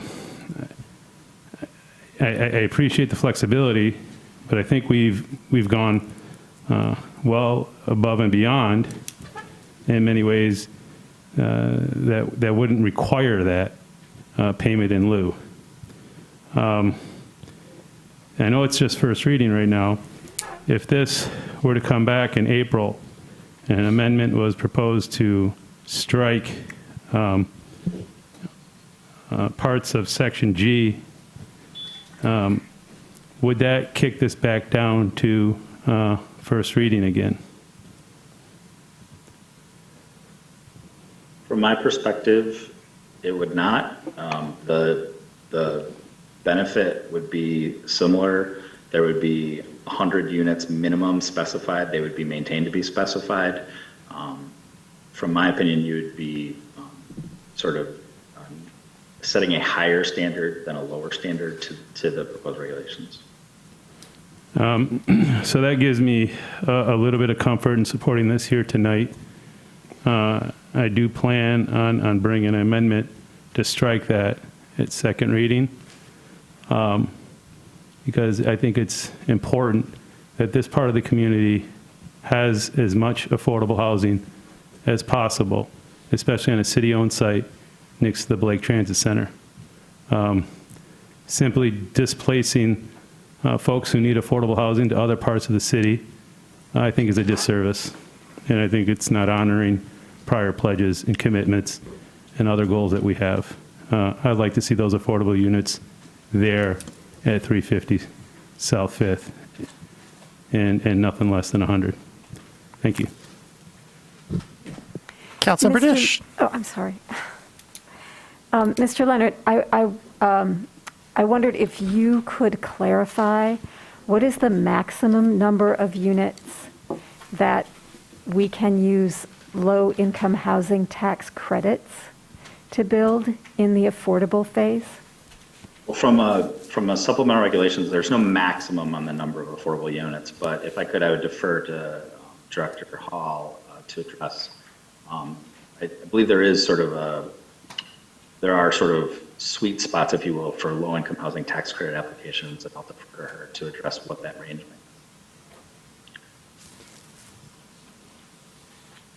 Maybe. She should be there. Is Ms. Hall on the line? Ms. Beaudry? Hi, I'm here. Am I? Yes, you are audible. Okay, sorry about that. I keep losing my internet connection. As Brett said, there's not a maximum number of units. It's about the total development cost. So it depends on what the development itself costs, just from a pure construction cost. So if you have a lot of larger units, you'll have fewer. If you have smaller units, you can get more units in. 90 is pretty aggressive and hopeful under low-income housing tax credits. And so unless we did 2 buildings, both of them affordable at either 4 and or 9% tax credit financing, we're really talking about from a making a commitment to a specific site. It's harder to commit to 2 tax credit deals next to each other as a 9% competitive, which is the most funding you can get.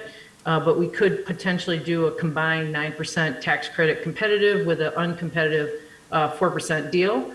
And that is a possible response that we'll get from developers, is that we'd actually have 2 affordable towers, but we also could have an affordable tower and a market rate tower that includes affordable units. That's also a possibility. I agree, the ultimate goal is to have a minimum of 100 units. We're absolutely committed to that, a minimum.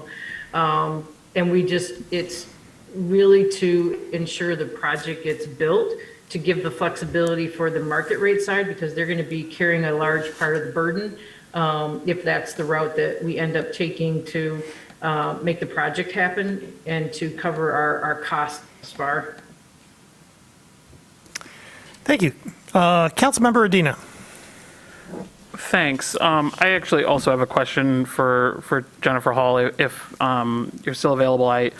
I'm sorry to put you on the spot with this one, but I'm trying to remember. I feel like we, in the past, have heard that there are times a benefit to having a payment in lieu, because through kind of your ability to access those funds, you may be able to maximize additional dollars coming into the city and actually provide more housing than what we would get in built into a project. Is that accurate in this case as well, or in general, I guess? Am I remembering that correctly?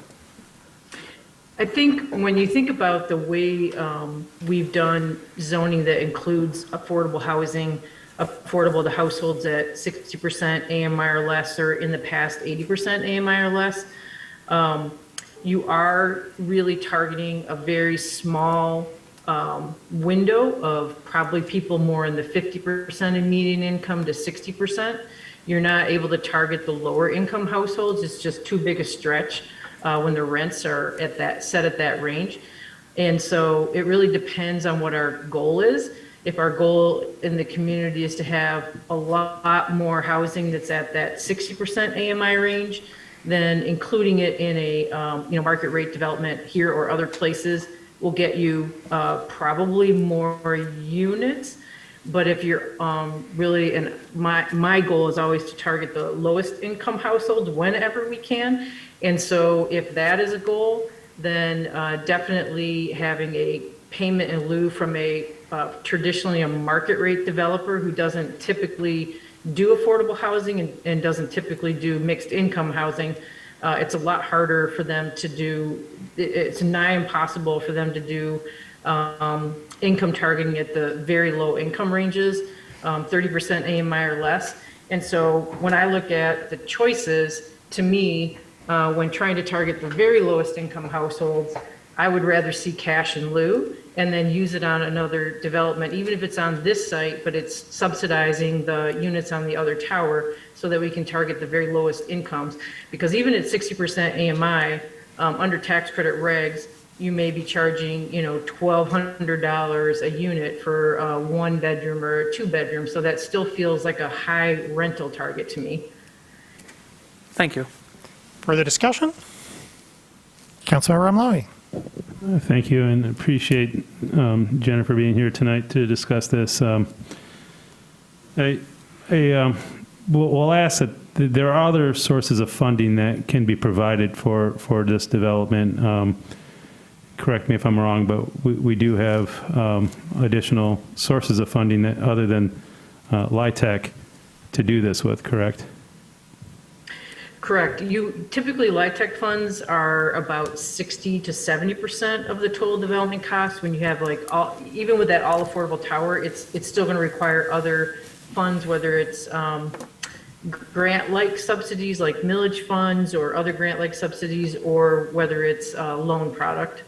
And the lower your income targeting, typically the more grant funding you need to be able to have those lower rents, unless you have guaranteed actual rent subsidy.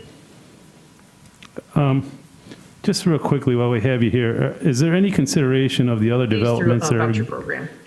I'm sorry to talk over you. Is there any consideration as we're talking about, the subsidies of the extremely low end of the spectrum, when it relates to other developments that are going to be going on near this site, the Polio lot, and then, of course, on the other side of downtown, near the Catherine and Ann, or Catherine and Fourth.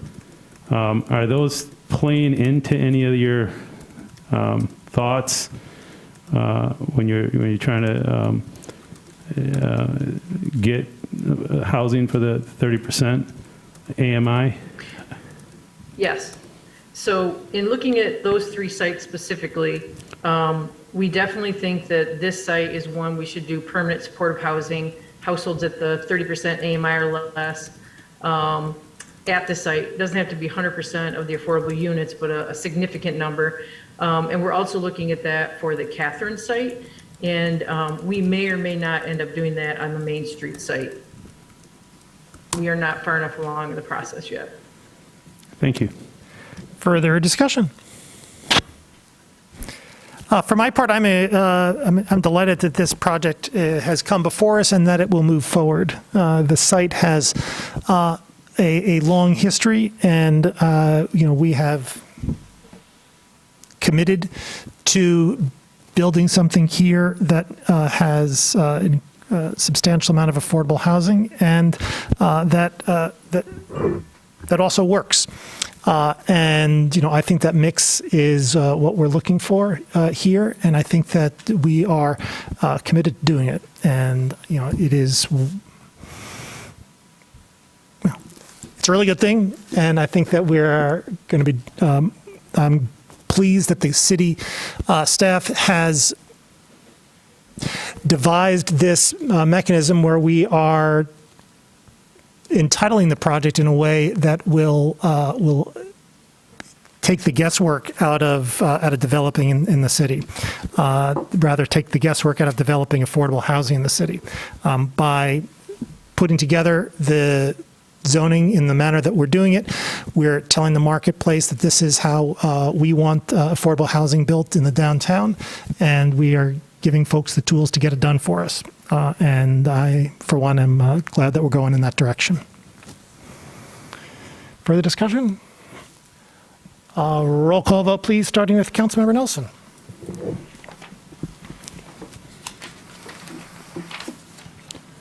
Councilmember Nelson? Yes. Councilmember Briggs? Yes. Councilmember Ramlawi? Yes. Councilmember Hayner? No. Councilmember Dish? Yes. Councilmember Griswold? Yes. Councilmember Song? Yes. Councilmember Grand? Yes. Councilmember Dina? Yes. Mayor Taylor? Yes. Councilmember Iyer? Yes. Motion carries. C2, an ordinance to amend Chapter 55 Unified Development Code, rezoning of 68 lots in the South State Street and East-West Eisenhower Parkway area to TC1, Transit Corridor Zoning District, City-initiated rezoning. Moved by Councilmember Dish, seconded by Councilmember Medina. Discussion, please, of C2. Councilmember Dish. Again, I want to be really brief because I know that this is just first reading, but I wanted to say that we've heard some reasonable concerns from the public about whether or not this TC1 zoning proposal ought to wait for the new comprehensive master plan and whether it has gone through extensive public participation. And I wanted to, I don't know if I can allay that, but I can just at least say that TC1 zoning exists in 8 documents that comprise the current comprehensive plan, including the land use element, the South State Street Corridor Plan, and the Transportation Plan, among others. And that this specific proposal to harden, that is to say, geographically specify a TC1 corridor at State and Eisenhower, has itself gone through extensive public participation. I also understand why there have been questions raised as to why the Planning Commission and planning staff chose not to attach conditions to transit corridor zoning by, for example, imposing requirements that developers supply affordable housing units or take steps towards decarbonization in order to be rewarded with the benefits of greater height and density which the corridor gives them. I understand why these questions are being raised because we raised them on Planning Commission and planning staff also wrestled with them. One of the reasons to promote development along transit corridors outside the city center is that land values and hence rents are lower there. The goal is to turn commuters into residents, house those residents where they can find grocery stores and other services, and where they can take the bus to their jobs. Affordability and sustainability are in some measure intrinsic to transit corridor zoning. So we may end up revisiting that if it turns out to just take off like wildfire and it's so easy and so successful that maybe we can enact premiums, but we haven't seen a lot of development out in this part of town, and so I think this is an approach that, in Ms. Hall's recent words, is trying to ensure that this gets built, that she was using for the affordable project. Also, some have asked that we make this transit zoning permanent in more places, be assured there's more on the way, but understand that making these zones permanent requires extensive public participation, which is staff intensive. So there are limits to how many can be approved at once. Councilmember Amani. Thank you.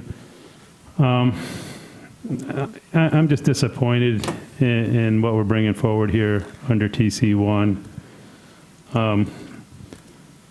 We've seen the market fail society over and over again to just assume that it's going to be intrinsic and it's going to just happen by circumstance. I'm not confident in. I would have liked to see embedded in this assurances and affordability and sustainability. And this does not give us any assurances outside of the other issues that have been raised, and that is our delay in the comprehensive land use map.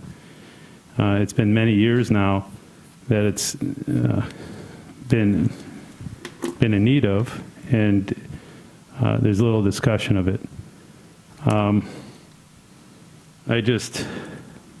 less worried about some of these other issues that have been raised about transfer of wealth and the upzoning and what that is and how that has benefited owners of these sites.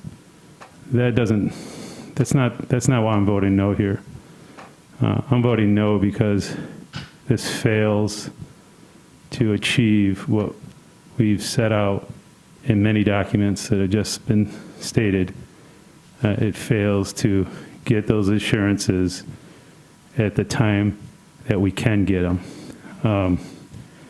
I'm just not as trusting in the benevolent nature of corporate America to provide these things for us. It's just, it hasn't happened to date, and and it won't happen either unless it's mandatory. Councilmember Hayner.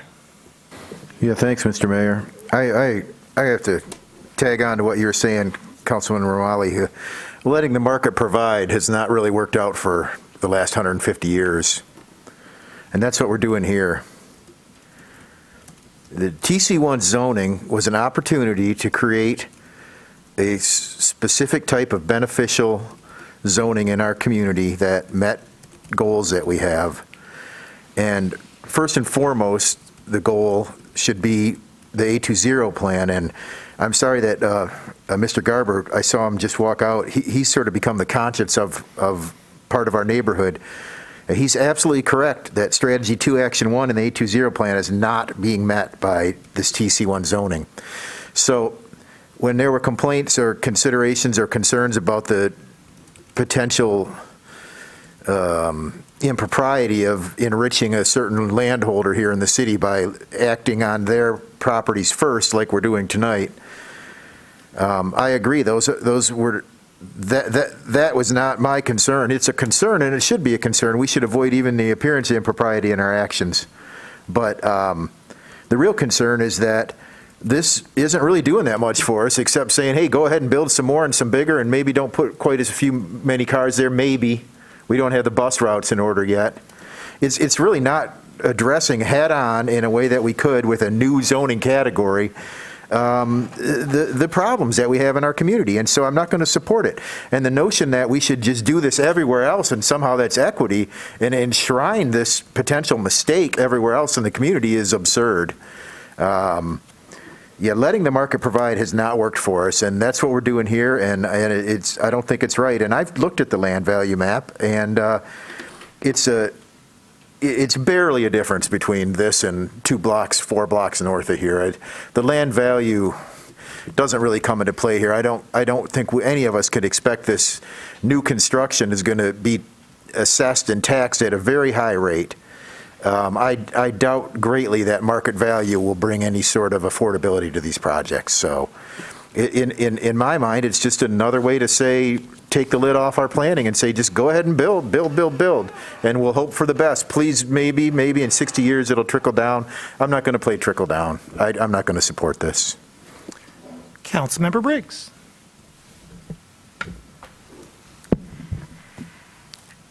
So some of the concerns I hear being raised at the table tonight kind of amount to remind me of the phrase of don't let perfect be the enemy of good. We could try to pack when we developed this zoning district, we could have tried to pack everything into it. And the result our planning professionals suggested was that we probably would not see development happen. The reality is we have a real problem. Prior to COVID, we have 80,000 people who are commuting into Ann Arbor every day for jobs. The reality is if we don't build more housing, the current housing stock is just going to get more and more expensive, and it's already expensive enough. If we don't add more housing, that has implications for our city. We need to add more in. We need to provide housing closer to people's jobs so they have the opportunity to at least use transit to get to them, to bike, to walk. When we discussed this zone, everybody at this table was initially thought that South State Street was a perfect area to begin transit-oriented development because of, I think, the lack of conflicts that exist in that area and challenges in terms of pre-existing neighborhoods in close proximity. I'm very supportive of us moving forward with this tonight and excited to see our city get started with it. Further discussion. Councilmember Amlawi. Thank you. I know there'll be more opportunity at second reading. But there are barriers to living in Ann Arbor besides commuting. I know it's been widely shared that 80,000 people come into Ann Arbor to work. But I don't know if we supplied 80,000 homes tomorrow, whether all 80,000 people would want to live in Ann Arbor. We have extremely high property taxes. Perhaps the political persuasion of this town doesn't fit everybody. Maybe people want to have bigger lots, live in the country more. There's so many different reasons why people choose to live where they live. It's not just based on some of the things that we're talking about here. And you look at that area, it's just going to take massive redevelopment to make that, a livable, walkable neighborhood. You have so much concrete over there, big boulevards. I hope for the best, but being up here and telling our constituents and our community that by taking this action, we're actually going to be delivering on some of this. I can't say we're going to by saying yes here tonight, unless we embedded the assurances that I described earlier. Otherwise, it's just hopes and dreams. Councilmember Hayner. Yeah, I just wanted to follow up real quick, and I am hand-wringing that we didn't pack anything into this. There's nothing in this but hopes. There's no incentives, no requirements, nothing. And South State Street Corridor is a good place to do this, and the community may recall that I brought a separate resolution that did include all those things, and it was the exact same area. However, I think when most people think of South State Street Corridor, they think of Briarwood. And this specifically excludes Briarwood, which is ripe for redevelopment of this type.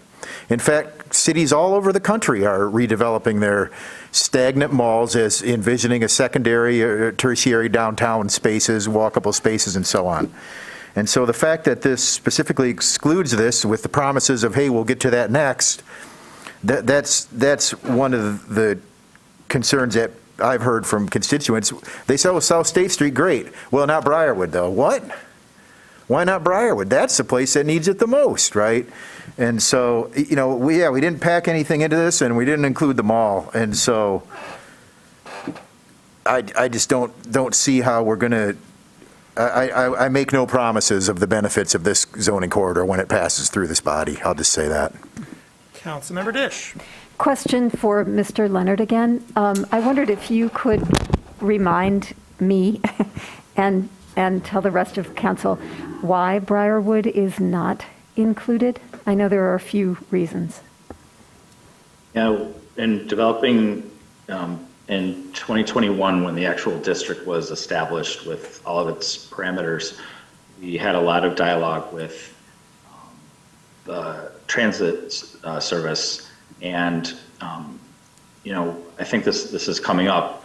There's a tension and an interrelationship, of course, between transportation and land use.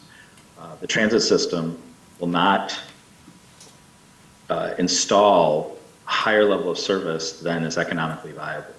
So the transit supportive district is an opportunity for the city to consider land use policy and land use regulations that might change and drive more opportunity for transit demand for those existing corridor routes to be utilized. I totally agree that Briarwood is ripe for re-envisioning, and we have had conversations with property owners there. They are also trying to figure out the best way, of course, to manage their asset, albeit in whatever transition of market is taking place. The mall itself is also somewhat, while proximate, it is isolated from those transit corridors. The bus service to the mall is not provided with the same frequency as the corridors that we are focusing the zoning districts on at this point. But I absolutely agree that the community could benefit from sort of a re-envisioned Briarwood. But those are some of the reasons why this district, the Planning Commission is recommending that the initial focus be on those established existing transit corridors that have the opportunity to grow and expand with new land uses. Councilmember Grand. Thank you. As someone who's who's sat through the evolution of this, I'm incredibly excited that it's finally coming forward, albeit at first reading this evening, and hope that we see a number of other corridors in the future. There's been a lot of language that I've heard this evening saying that this is hopeful, that this isn't based on anything, but I just, from my perspective, really view this TC1 as best practice, as the type of development that is supported by federal housing policy, by federal transportation policy. We are not the first community in the country to implement some sort of transit-oriented development zoning. And so I viewed this really as one of the easier pieces, one of a really complex puzzle of policies that will help us address our housing crisis, but one that is necessary and welcome, but also is certainly not going to be a panacea and solve our housing crisis. It's just going to offer opportunities for those who do want to live in the city, just to have some options. And it won't be right for everyone, but I myself have lived in the State and Eisenhower area when I was a younger person in the city, and really benefited from being close to transit, being able to get into the university, and live in housing that was more affordable. So I do think this is going to be an important piece, and one that I hope we see replicated throughout the city. Councilmember Song. I think it might help to envision the residents who might want to live along these corridors. When I campaigned, I spoke with nurses, teachers. I had a great conversation with one of our AEPD officers who specifically commented that he would love to see Washtenaw rezoned so that he could move out from his parents' home. So, I hope we can think about potential residents who commute in and work for our city, inner city, and who would like the option to live here closer to where they work. I would also encourage folks to think about other development projects around the country that are centered around mixed use and along transportation corridors. There's been a project in Austin that redeveloped a former airport where 35% of those units are at affordable housing, and it's becoming an anchor for employers too. The Mueller community has a grocery store, a theater, a children's museum, restaurants. It has a children's medical center, an independent school district performing arts center. If we can think a little bit and be a little bit more imaginative about the potential for this area, and if we think a little bit more than just the neighboring mall, if you realize that Ballas, the school's central office, is not too far from there. U of M has clinics, multiple clinics around that area too. There's access, there's potential. I'm excited to see this happen. I'm excited to return to those folks that I had these conversations with and say that we've made some progress. I'm in support. Further discussion? Councilmember Griswold. I'd love to see housing along the State Street corridor. I'd love to see workforce housing along the State Street corridor. And I'd love to see a proposal that has to do with development. This upzoning has nothing to do with development. What it is it is a land speculation zoning. If we want development, we tie the upzoning at least to a site plan, if not to development. We've totally ignored all of the conditions in the South State Street plan. We've ignored 820. And let me just give you a really simple example here. So I want to buy $1 million worth of property, and we know that many of these properties have changed hands in the last 5 or 6 years. So I buy $1 million worth of property, and I put maybe 25% down. I've got another 5% just for administrative fees. The property gets upzoned, so for every $1 million, it becomes $2 million. But I didn't put $1 million of my money in. I only put, say, $300,000 of my money in. I pay off my loan, and what's my return on that investment? Conservatively, it's at least 300%. When I can make money doing this, why would I bother to develop the land? So let's take this and go one step further and require development. Otherwise, development is just wishful thinking, and why would someone be motivated to do the hard work of developing a property when they can simply invest in it and own it and get a 300% return? Thanks. Further discussion? I'm delighted that this is moving forward. We all know that we need more housing in Ann Arbor, and the TC1 zoning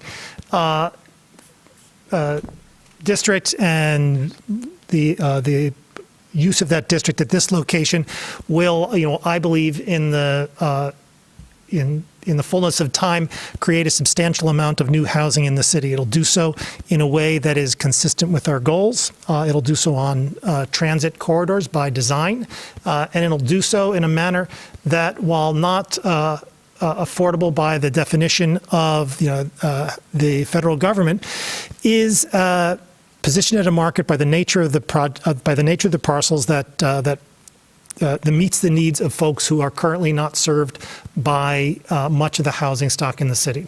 The bottom line is that supply and demand is not a joke, it's real, and we need to address housing in a variety of ways, the affordability of housing in a variety of ways. We're doing that by commitments to build our own housing on city parcels, affordable housing according to federal regulations, and we're doing so here also by increasing the amount of housing that can be built by the market in locations where it is not going to be at a premium. And like I said, where it will be built in a manner consistent with access to transit. This, I think, is an excellent set of proposals, and I am so glad that it will be moving forward. Further discussion. Roll call vote, please, starting with Councilmember Nelson. Councilmember Nelson? Yes. Councilmember Briggs? Yes. Councilmember Maui? No. Councilmember Hayner? No. Councilmember Dish? Yes. Councilmember Griswold? No. Councilmember Song? Yes. Councilmember Grand? Yes. Councilmember Medina? Yes. Mayor Taylor? Yes. Councilmember Iyer? Yes. Motion carries. DC1, resolution concerning the need for reliability improvements and technical upgrades for DTE streetlights, moved by Councilmember Griswold, seconded by Councilmember Briggs. Discussion, please, of DC1. Councilmember Griswold. We've had improvements in our streetlight reliability, and that's good news. Someone was complaining to me about how dark the stretch is on Packard from Stadium into, I think, State Street. So I went in that way today. It's definitely dark, and some of the lights that we do have are the old, I think, vapor lights that are very yellow. I also noticed street lights out at Packard and Granger.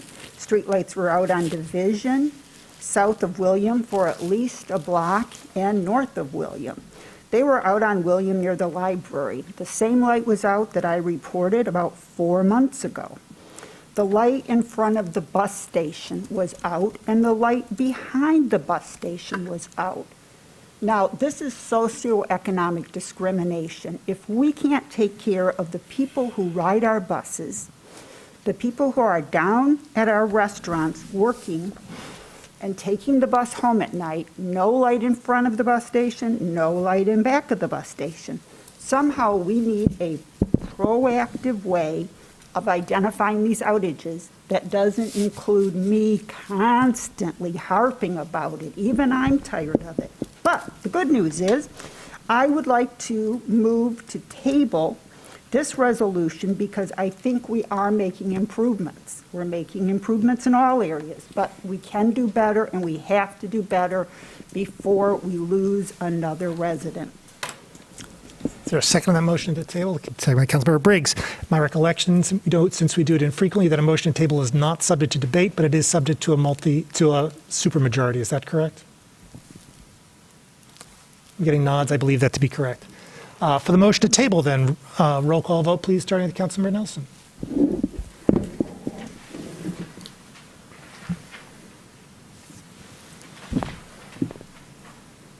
Councilmember Nelson? Yes. Councilmember Briggs? Yes. Councilmember Malawi? Yes. Councilmember Hayner? Yes. Councilmember Dish? Yes. Councilmember Griswold? Yes. Councilmember Song? Yes. Councilmember Grand? Yes. Councilmember Medina? Yes. Mayor Taylor? Yes. Councilmember Iyer? Yes. Motion carries. DC2, resolution to award a construction contract to E.T. McKenzie Company for the Third and Mosley Water Main and Resurfacing Project. Moved by Councilmember Medina, seconded by Councilmember Iyer. Discussion, please, of DC2. Councilmember Medina. Thank you, Mayor Taylor. 2 weeks ago, I pulled this item from our consent agenda because I believed it was in the best interests of the city to take a deeper look at this contract. There is a reason that contracts come before council for approval.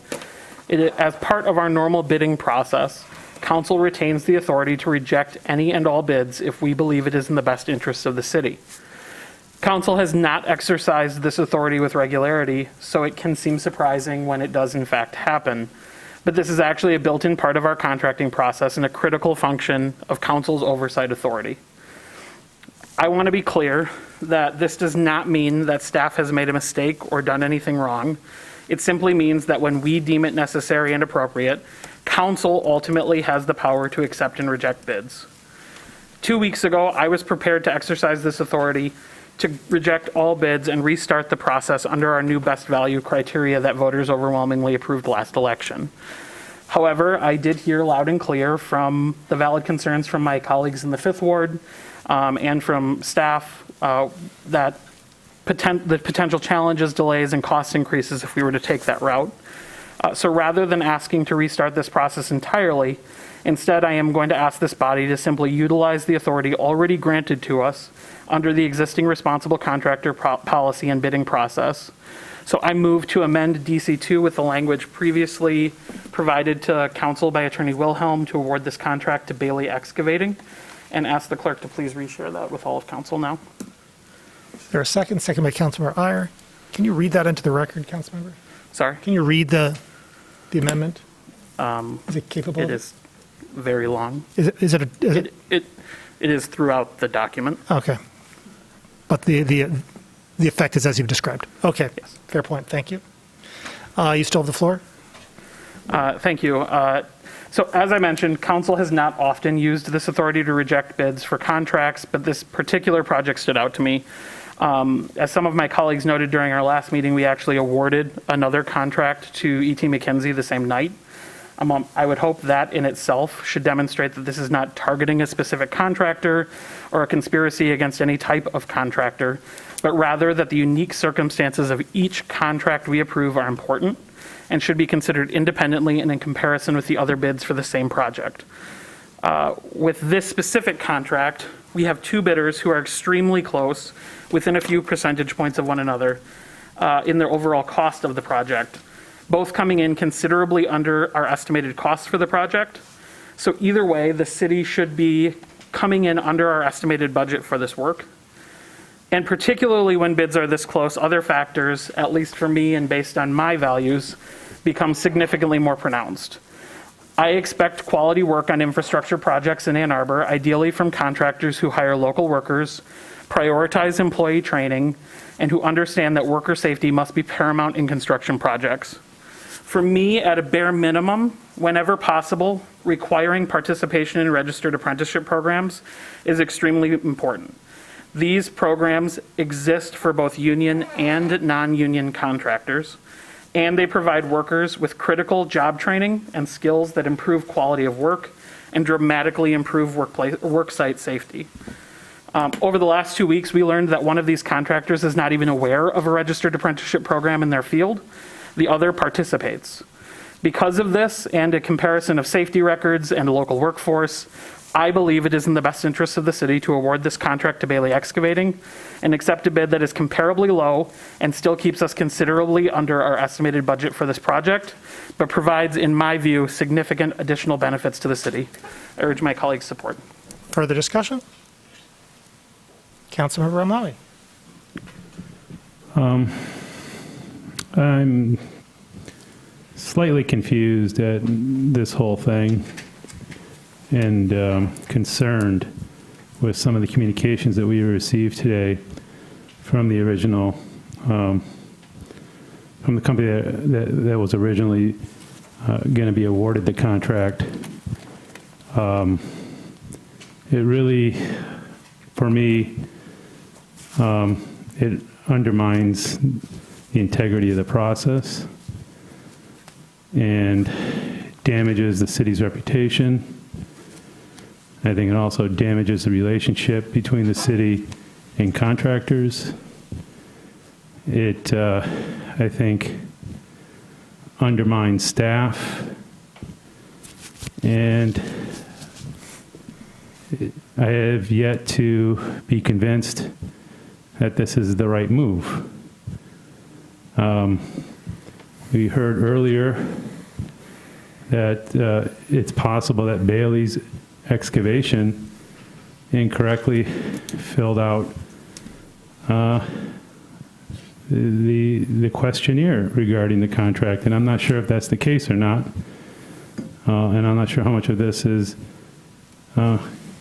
wrapped in privilege, but from what I saw is that there's some inconsistencies, to say the least, in what's being described and what's being presented to me with documents. And if what's being presented to me with the documents I received earlier, it tells me that the substitute contractor has failed to answer the questionnaire properly, which for me is more concerning than any other ones that have been raised. So I need to know whether, what is the factual basis of the OSHA complaints in these two contractors as it relates to the questionnaire they filled out, because there is contradicting statements and evidence as it relates to this project. So I'm not sure if the city attorney's office is here or staff to answer whether Bailey's Excavating has been cited with the OSHA violations that were said they were earlier here today, as well as through written communication earlier. Mr. Mahoney? Mr. Hutchinson is available. Mr. Hutchinson?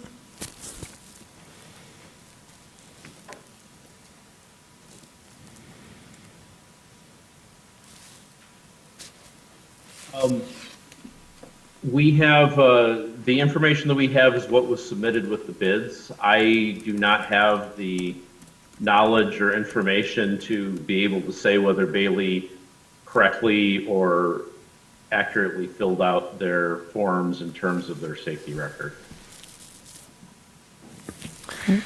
Do we verify that type of information ever? In the case of whether they properly filled that part of the questionnaire out correctly? I'm sorry, I didn't hear what the question was. Councilor, you're in your second time. I guess one of my other colleagues will hopefully get to answer the question, because this is bizarro. I've got Councilmember Hayner. You know, just a small point of order. I actually asked for a staff introduction of this topic, and those questions were answered in a privileged memo instead. And so we could have had this back and forth here if we would have had the staff introduction that I requested. And it said it was accepted in my email from Ms. Higgins, so I don't know why we didn't have it. So we received some excellent legal advice on the 22nd of February, and one of those three options was just floated here, changing the person we award this contract to, the company that we award this contract to. No, I'm not going to support this. I don't have a horse in this race. I guess you'd say my horse is impartiality and integrity of the process. And it was quite a shock to me to see that at the last meeting, it was suggested that this is exactly what was going to happen, that a different contractor was going to be awarded this bid, and the reason given was safety concerns over McKenzie, who's been doing work with the city since '92, and who our own fine staff member, Mr. Hutchinson, said they didn't have any problems with him. What concerns me more about switching this to Bailey is that when I looked at the publicly available through FOIA bid packages, Bailey Excavation checked the box that said, have you ever had any OSHA violations or other things in the last 5 years? They checked the box and it said no. They said no, they haven't had any safety violations. So, hey, we got to give it to Bailey, right? Except for when you go to the OSHA site, and my OSHA site, and you look it up, and they've had 6 of them in the last 5 years. So we have errors in emissions insurance here on the board. If we make a mistake, insurance covers it. And I assume that bidders have errors in emissions insurance too. And so I'm willing to give Bailey's the benefit of the doubt that they forgot that they had 6 OSHA violations when they checked the box that said no. But the question I didn't have answered is, what does our staff do to vet these to make sure that they're checking the right boxes? And what do we do if we award a contract based on a safety record and the safety record was falsely or unknowingly put forward as false to us? I think that's a pretty tenuous thing to flip a $1.3 million contract award on, and I'm not going to do it. I'm going to go with what staff recommended. I'm not going to support this resolution, this amendment, to award it to a different person. Because from what I've seen, they checked the wrong box. And I don't, they can bid again. I talked to my UAW buddy down Detroit, and I said, what would happen if that happened on one of your things? He said, they would be prohibited from bidding for a period of time if they knowingly falsified responses to bids. Now, I'm not saying that happened, but that happens in other industries. So I think we should give serious consideration to what we're doing here. Councilor Briggs. Mayor, I have a question for Mr. Dohoney. Mr. Dohoney, this ITB was released in December, and the city advertised that responses would be evaluated utilizing the lowest responsible bid policy criteria. While council has the authority to reject any bid if we believe it is in the best interest of the city, as our city administrator, can you please speak to the importance of adhering to our advertised bid review process, the potential ramifications to the city when we deviate from this process, and if you have any concerns with the council awarding this contract to a different bidder tonight?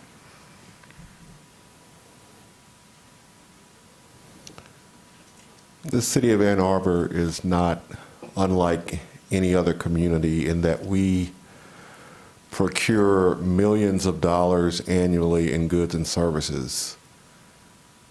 From our perspective in terms of managing procurement, one of the things that we place high value on is ensuring that the marketplace is open to all bidders, that we make clear what we're looking for, that the process has predictable certainty. That's not certainty around the outcome, but certainty around the process itself.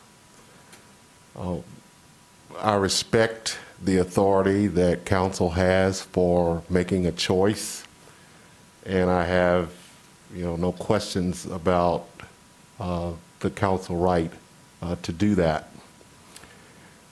We said previously that we had a handful of remaining RFPs in the pipeline, and we were going to bring those to fruition under the prior set of rules. That's the position the staff had then. That's the position that we have now. We would hope that if changes are going to be made, that the remaining items in the pipeline be under whatever the set of rules are. That's the consistency and certainty of process that we believe is important.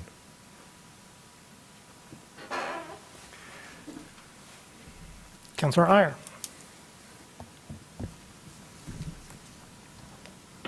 Oh, I'm sorry. Did you have anything else? Okay.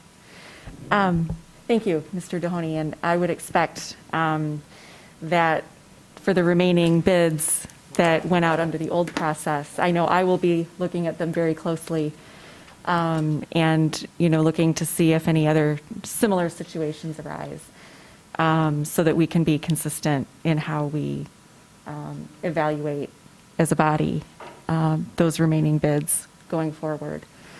Councilmember Radina really summarized everything that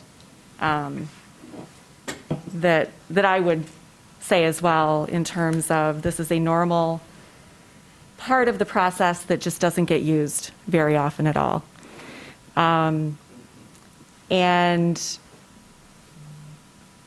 I echo the concerns, or rather the desire to have an outcome that is more in the best interest of the city as I see it. And it's my opinion that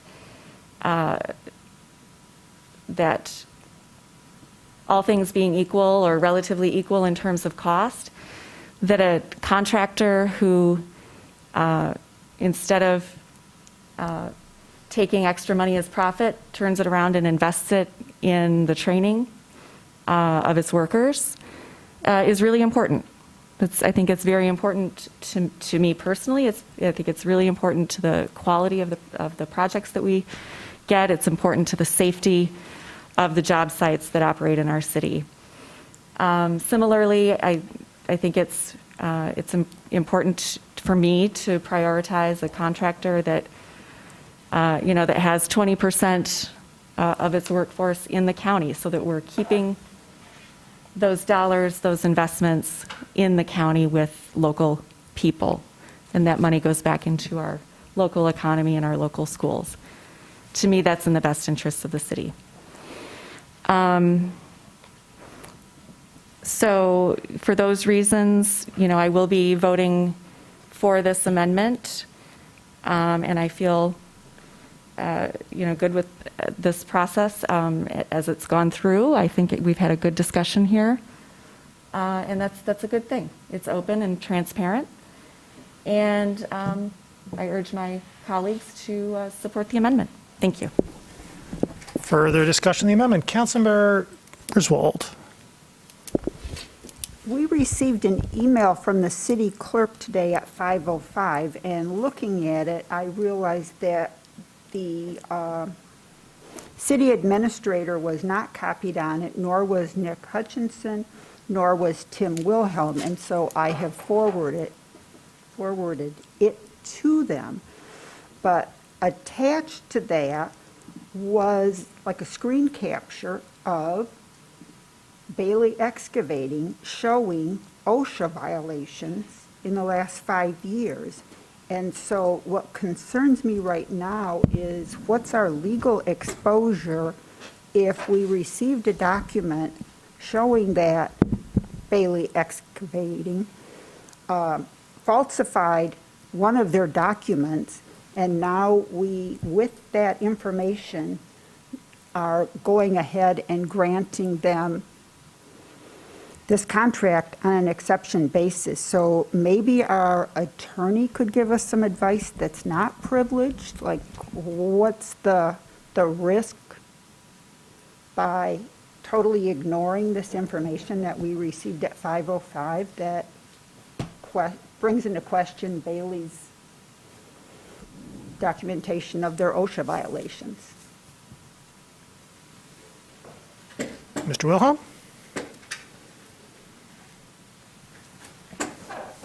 Mr. Mayor, Council, Tim Wilhelm from the City Attorney's Office. I don't think I'm going to be able to answer that question.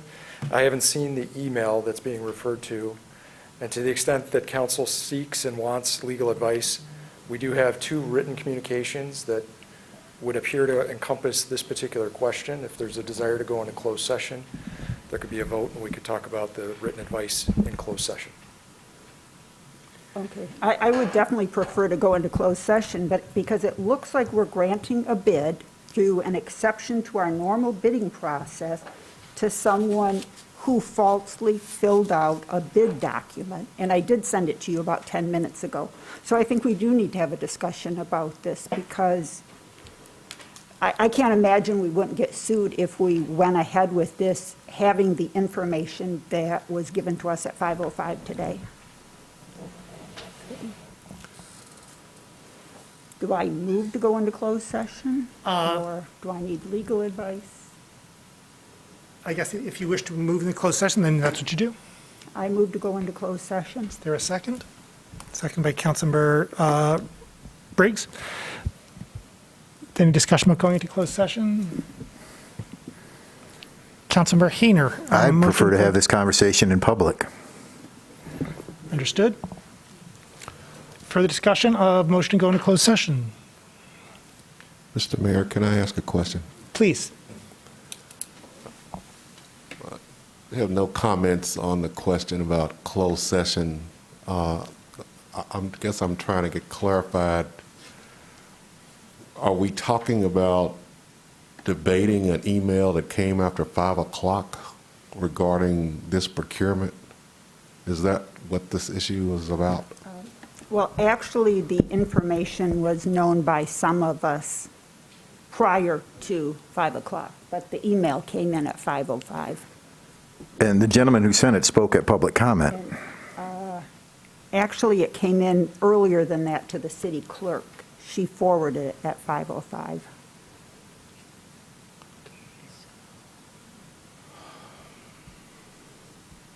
It came Mr. in Dunn? at 11:15 a.m. today. Mr. Dahona, do you have anything else on that? I just feel compelled to express concern about what we're now doing.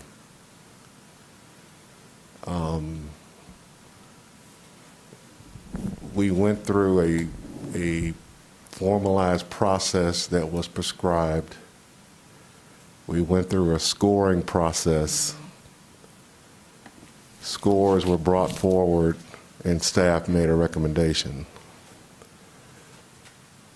From the staff perspective, we do not question council's authority on not supporting the recommendation that we made. But as I've indicated before, part of what you've charged me with is to oversee the procurement process itself that we use day in and day out. And I have to at least express concern that in the middle of a meeting at 9:30 at night, a reference is made to an email that arrived after the close of business that I have not seen. I can't say who else on the staff has seen it. And that somehow is going to factor into whether or not a bid gets awarded at the table.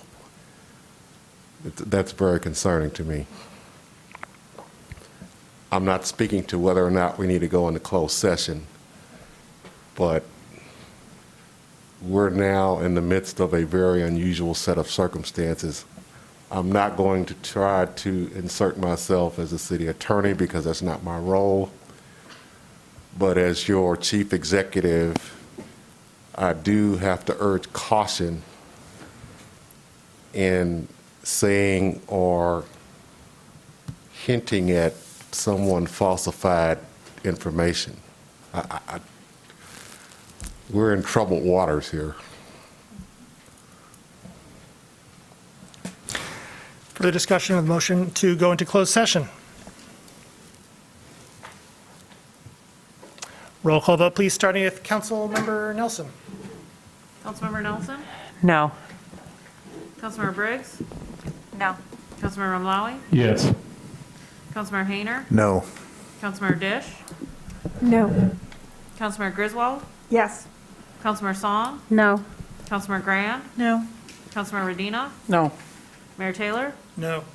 Councilmember Iyer? No. Motion fails.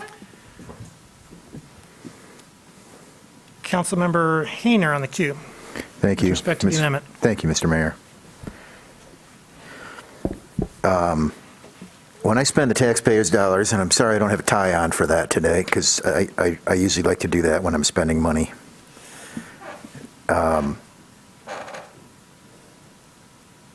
not only do I have to struggle with my own conscience on what's the right thing to do, I have to take all the information into account. And I have to make a decision based on what I have before me. And what I have before me is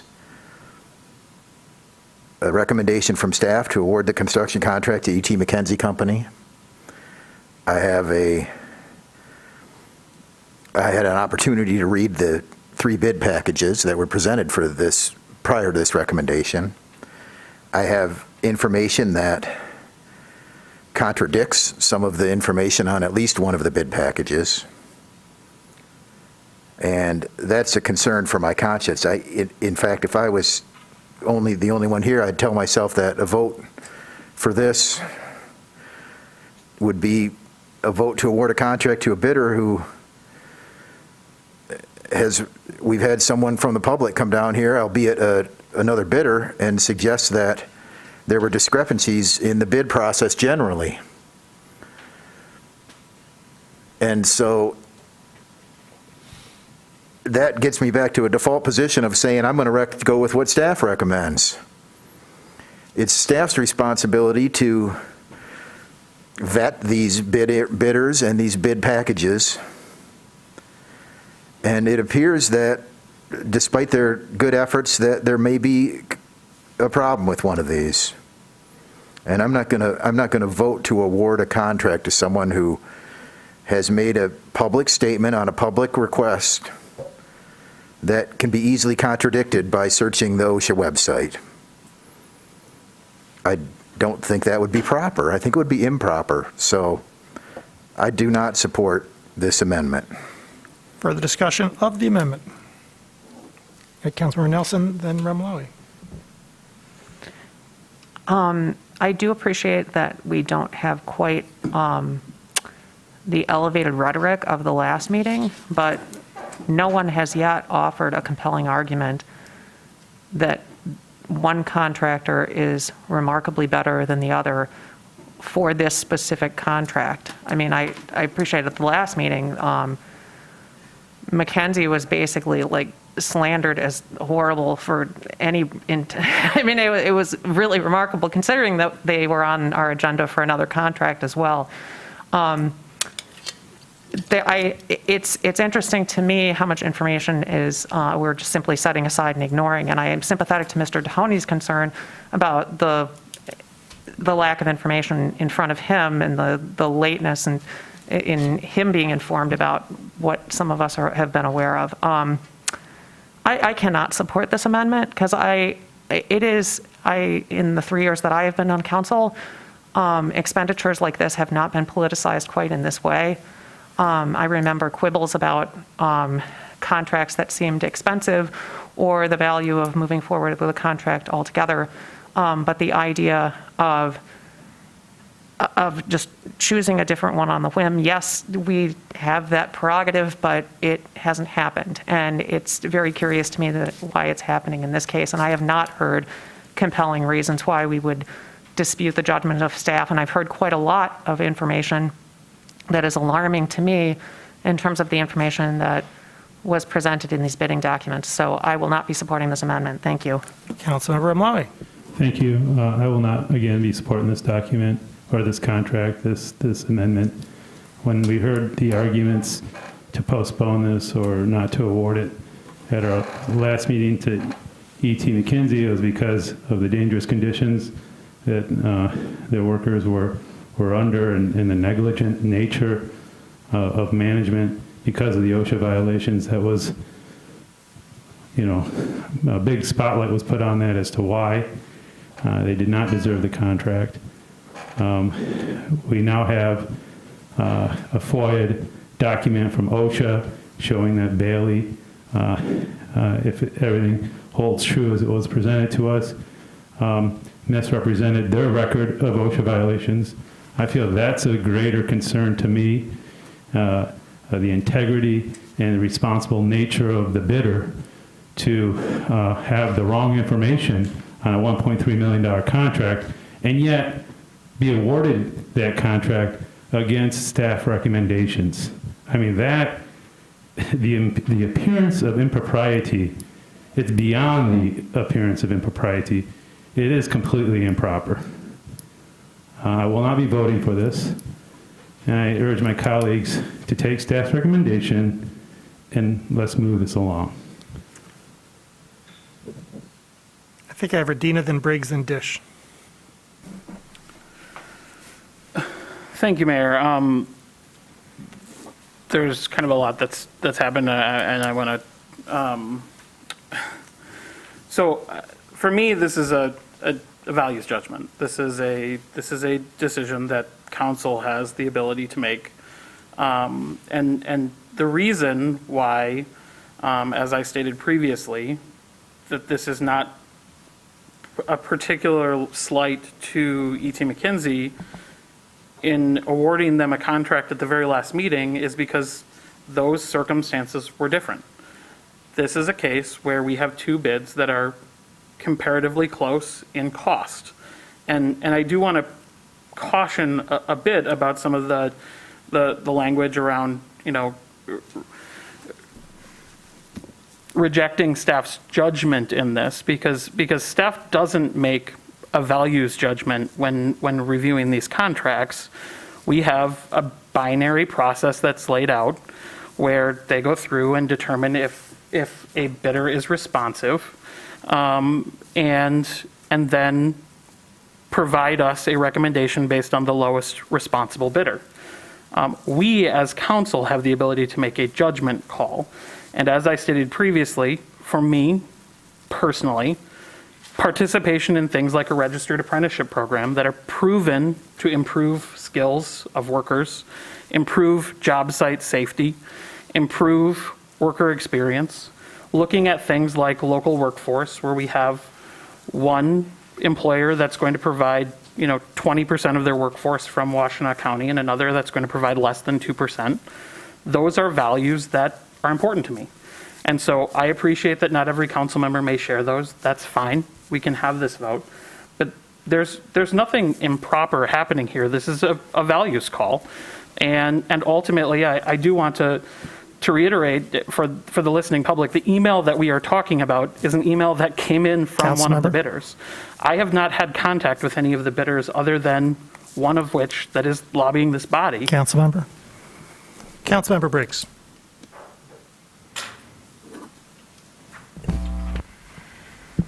So I appreciated that council members at our last meeting brought up concerns around this contract. It's an important infrastructure project in the 5th Ward, and I thought it was worth the time to make sure that we looked into the safety concerns that were raised at that meeting and made sure that there wasn't something that we should be concerned about since between then and now. For me, I think it's appropriate that we follow the procurement process under which this was advertised and which bidders responded to. There have been some questions raised or comments raised about the percentage of local workforce, and I do want to make sure that we're using the stats that were presented in the bid. So E.T. McKinsey has said that there are 0.5% or one employee residing in Ann Arbor versus and 1.7% who live in Washtenaw County. They didn't provide a count on their subcontractors. Bailey reported 0 employees who are part of their local workforce, but 20% of their subcontractors, we don't know what number that is.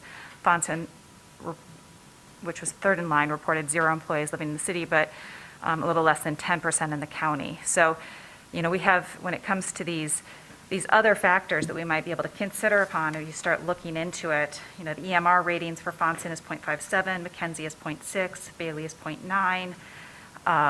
There's a whole bunch of different values we might be able to bring to the table. That starts getting pretty complicated, and that's a reason why we don't do the procurement process at this table. And it's why we leave it to the staff, and we create a criteria that can be replicable and that feels fair from both the inside and the outside. And so I appreciate the discussion that's happened. It's helped me learn a lot more about the procurement process, but I'm going to continue to support the staff recommendation on this. Councilmember Dish.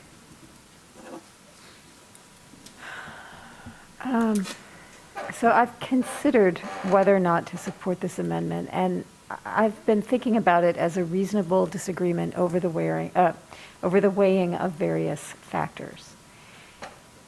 As I listen to the discussion at the table, I'm aware that some may feel that this characterization underestimates the significance of the matter at hand.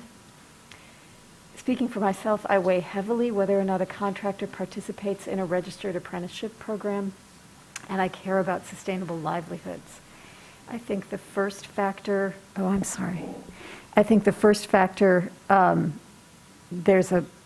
that tips me towards supporting this amendment.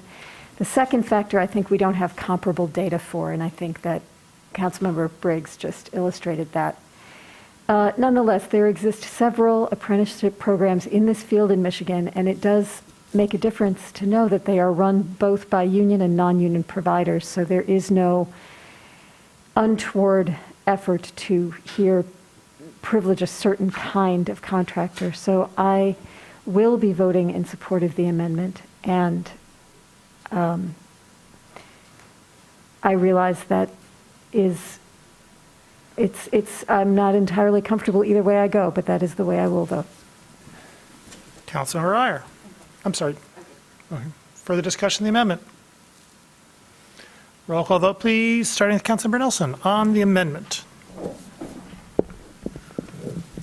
Councilmember Nelson? No. Councilmember Briggs? No. Councilmember Ramlawi? No. Councilmember Hayner? No. Councilmember Dish? Yes. Councilmember Griswold? No. Councilmember Song? Yes. Councilmember Grand? Yes. Councilmember Medina? Yes. Mayor Taylor? Yes. Councilmember Iyer? Yes. Motion carries. Further discussion of the main motion as amended. Councilmember Romali, were you raising your hand? No. Councilmember Griswold. This puts us in a really awkward position because we cannot get information from our lawyer regarding the potential for a lawsuit. But I have to be very blunt. To vote for Bailey's Excavating when they falsified their documents, and this is on the OSHA website. This is not some typed up little report. This is on the OSHA website. They clearly violated Mayor? and falsified, were fraudulent in their form. I don't know how Mayor, else to say it Councilmember more Br- clearly. Point of objection. I can't. I appreciate, I don't know if this is an appropriate point of objection, but I'm concerned about the I mean, I'll claims let, made there. I'll let the If they're- attorney's office stop if that's an issue. Councilmember, my apologies, you continue to the floor. I mean, this is corruption. I don't know how else to explain it. If this was going on in Detroit, they would be investigated. The FBI would be there. But because it's lily white Ann Arbor, we can do this in daylight. I am sickened by this. That's all I'm going to say. Corruption. Further discussion of the main motion. Councilmember Ramlawi. Well, I'm sure this will spur more folks in our community to look into this matter. It will spur attorneys to look into this matter. It will spur staff. The communications that we did receive today, I thought were credible, and they were ignored. The concerns that were raised at our last meeting were because of safety violations. So we should be, I think, voting on this based on that. I mean, it's great when you have these other benefits that people have spoken to. But the reason why this was pulled from the consent agenda with no questions given to staff prior to that meeting about this item, and then have it go through the process and the deliberations that ensued, are very damaging to the city, to the staff, and to the contractors that do business here. And I think whatever council think they scored in changing the direction of this contract, they have, by an exponential number, damaged the reputation of this city, of the staff, and the contractors that do work here. The records are on the OSHA website. The contract is foiable, and the public will see that the contractor that was awarded this $1.3 million contract filled out the application incorrectly, but yet we're awarded the contract, which goes against a responsible bidder. So it's all in the daylight. It's all on public record. Let the people decide. Councilor Nelson. I'd just like to comment that, and remind us all that this is an important infrastructure project. So I am happy for Ward 5 to see these improvements happen, but I'd like to echo what Councilmember Rumlawi said, which is to say that when discussion of this moves away from this table, there's quite a lot of information for the public to look at and be intrigued by. And as Councilmember Rumlawi pointed out, at our last meeting, a pivotal point of argument was OSHA violations. Well, tonight it was training programs. So I suppose if we postponed it another meeting, it might turn into something else. But I am hopeful that this project can move forward to actually improve infrastructure in Ward 5. And it's unfortunate that this is the path that it took. But I guess the other people are going to have to talk about this after this meeting. Councilmember Grand. Thank you. What I heard at the table this evening in this discussion was in large part a respectful discussion that showed that a lot of my colleagues, like myself, were really struggling with this decision because, tonight our consent agenda had nothing pulled and it went through quickly and without any discussion, and it doesn't usually happen exactly that way, but usually pretty quickly.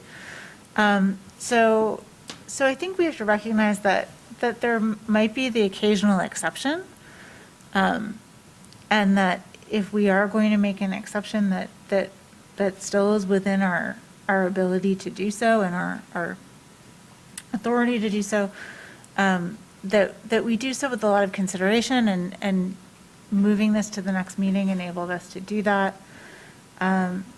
What I will ask is that, for example, Councilor Briggs and I came to a different conclusion. That's okay, and I respect where she's coming from, and I know that she, I can assume that she respects where some of us are coming from, and that it doesn't necessarily mean that that their motives are impure in any way. So when we disagree about policy, it would be, I think, beneficial to us as a body, to the city, to the community, if we can do so without making accusations about corruption or anything else of that nature, because I know and I hope that we're all trying to take this really seriously. And sometimes, as Councilor just said, you only have the options of yes or no, and sometimes it just weighs more on one side versus the other side, and it's not crystal clear. But we don't abstain from votes at this table, right? We choose yes or no. We do the best we can, but it doesn't mean that there's corruption happening. And I also hope that we'll, think about what we say carefully so that we're not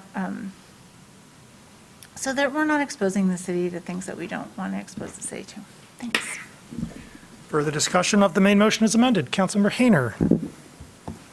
Thanks. I'm going to try and have something pleasant to say. I have no doubt that staff has their hands full with all of these bids. It's a lot to go through. And I hope that the concerns that some of us have expressed, and indeed a public speaker expressed, about the potential for inaccuracies in a bid is somehow leads to a situation where we either do more spot, I don't know what the process is, I'm not on staff, we do more spot checking, we do more thorough somethings, we take some time to cross-check these answers.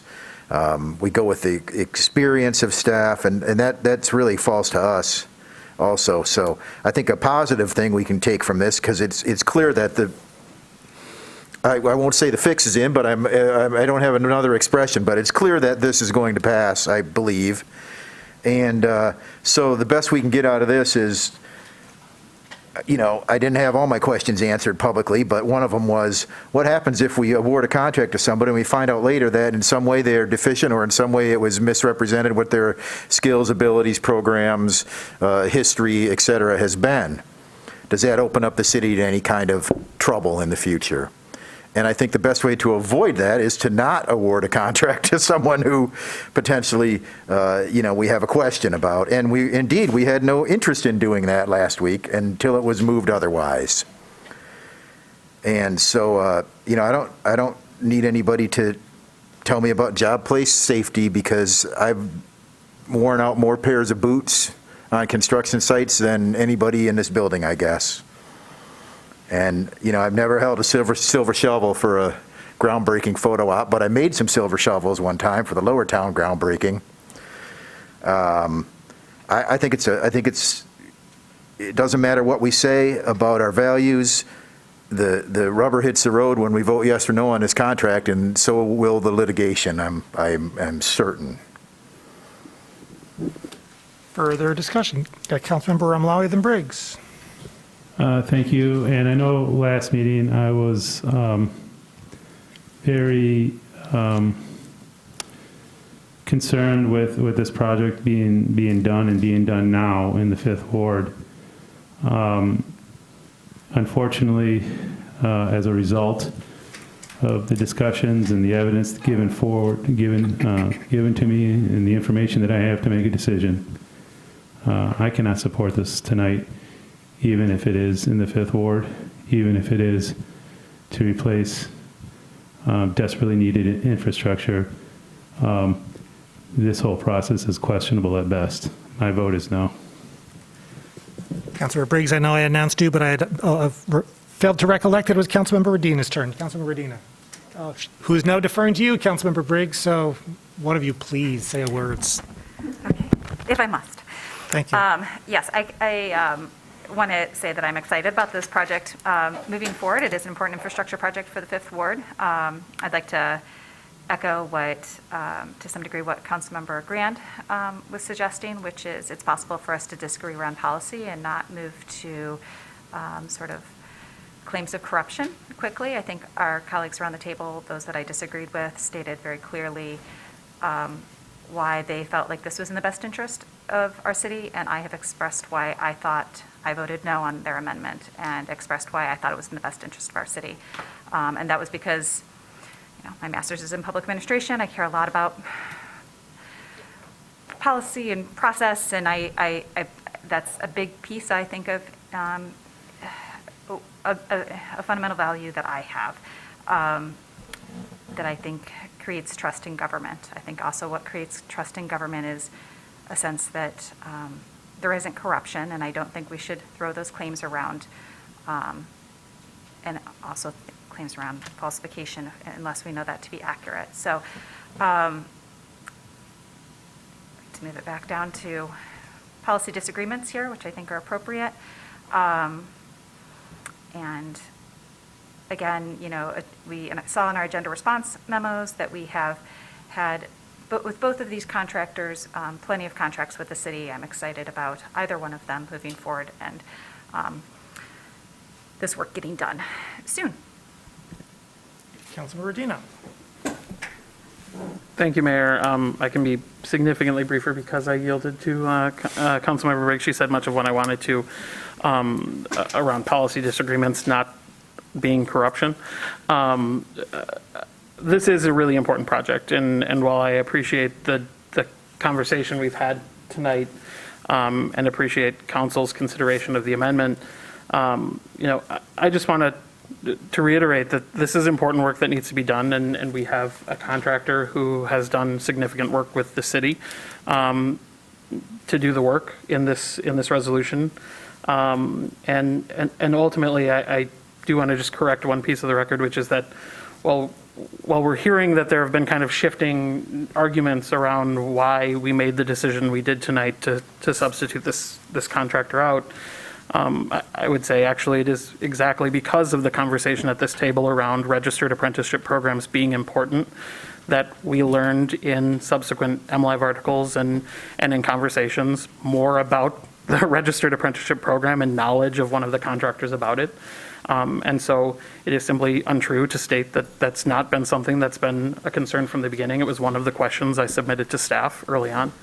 And so, again, we can have respectful disagreements at this table. It does not always mean that there's conspiracy afoot. And I think we actually are doing more damage to the city to continually toss that around so cavalierly. Thank you. Councilmember Griswold. As a school board member, I was involved in $250 million worth of bonds for a new high school and for renovating all of our existing high schools. Based on that knowledge and experience, I can tell you that this is not about policy. The bid process is a very specific process. It has nothing to do with policy. It has very little to do with values. You go through a very specific process. And when you don't do that, you are engaging in a corrupt process. Corruption is binary. It's either corrupt or it's not corrupt. It's not how you're feeling on a given day. So the fact that I'm saying it's corrupt doesn't make it any more corrupt or less corrupt. This is corruption, and I will not be voting for it. Further discussion? I'm going to, of course, be voting in favor of the resolution as amended. I'm pleased that it will bring approximately 1,700 feet of new water mains to the mains along 3rd and Mosley. The condition of the streets as they currently are also in poor condition and therefore going to be included in the resurfacing of the, and so this project rather will also include resurfacing. It'll include replacement of some curbs and gutters and ensure compliance with the Americans with Disabilities Act. It is much needed infrastructure and I'm glad that we'll be moving it forward. Further discussion? Roll call vote, please, starting with Councilmember Nelson. Councilmember Nelson? No. Councilmember Briggs? Yes. Councilmember Remlawi? No. Councilmember Hayner? No. Councilmember Dish? Yes. Councilmember Griswold? No. Councilmember Song? Yes. Councilmember Grand? Yes. Councilmember Redina? Yes. Mayor Taylor? Yes. Councilmember Iyer? Yes. Motion carries.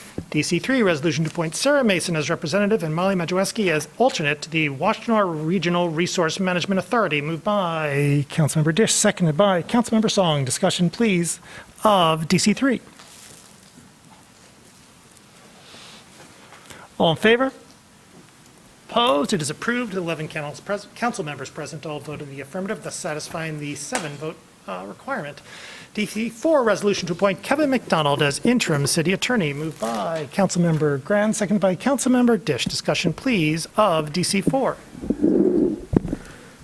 Councilmember Hayner. I just want to say I've enjoyed my experiences with Mr. McDonald. He always seems so well-informed and willing to help out, and I think he's going to do a fine job. So I'm glad that he's stepping up for this little interim period here, and I'm sure it'll be fine. And I'm sorry I was down here chuckling because I saw Attorney Wilhelm walking out after feverishly taking notes after our last discussion. I think he and Mr. McDonald are off to prepare their defense, so it's just good for them, you know. I'm glad we have such a qualified attorney staff. Councilmember Griswold. I just want to welcome him. I've had conversations with him in many of the attorney office hours. And just a little personal note, someone was complaining to me about streetlights being too bright on a certain street. And it just happened to be Attorney Kevin McDonald Street. So I don't think there's any relationship between the two, but I did receive that notice today. Further discussion? Councilmember Griswold. Sorry, Briggs. I just wanted to use this opportunity to briefly thank Mr. Postema for his incredible service to the city. I know you did that with a proclamation at the beginning, but obviously, and welcome and thank Mr. McDonald for serving as interim. That was all. Councilmember Medina. Thank you. I'm going to echo Councilmember Briggs' comments again, and wanted to use this as an opportunity also to thank Mr. Postema for his years of service. And, I have certainly appreciated his counsel over the time, and have also been able to work closely with Mr. McDonald, and think that he will do an excellent job in this interim period, and look forward to continuing to work with him in that capacity. Thank him for his service, and I'm grateful that a Ward 3 resident will be our interim attorney. Thanks. Further discussion? Councilmember Song. Attorney McDonald had noted that he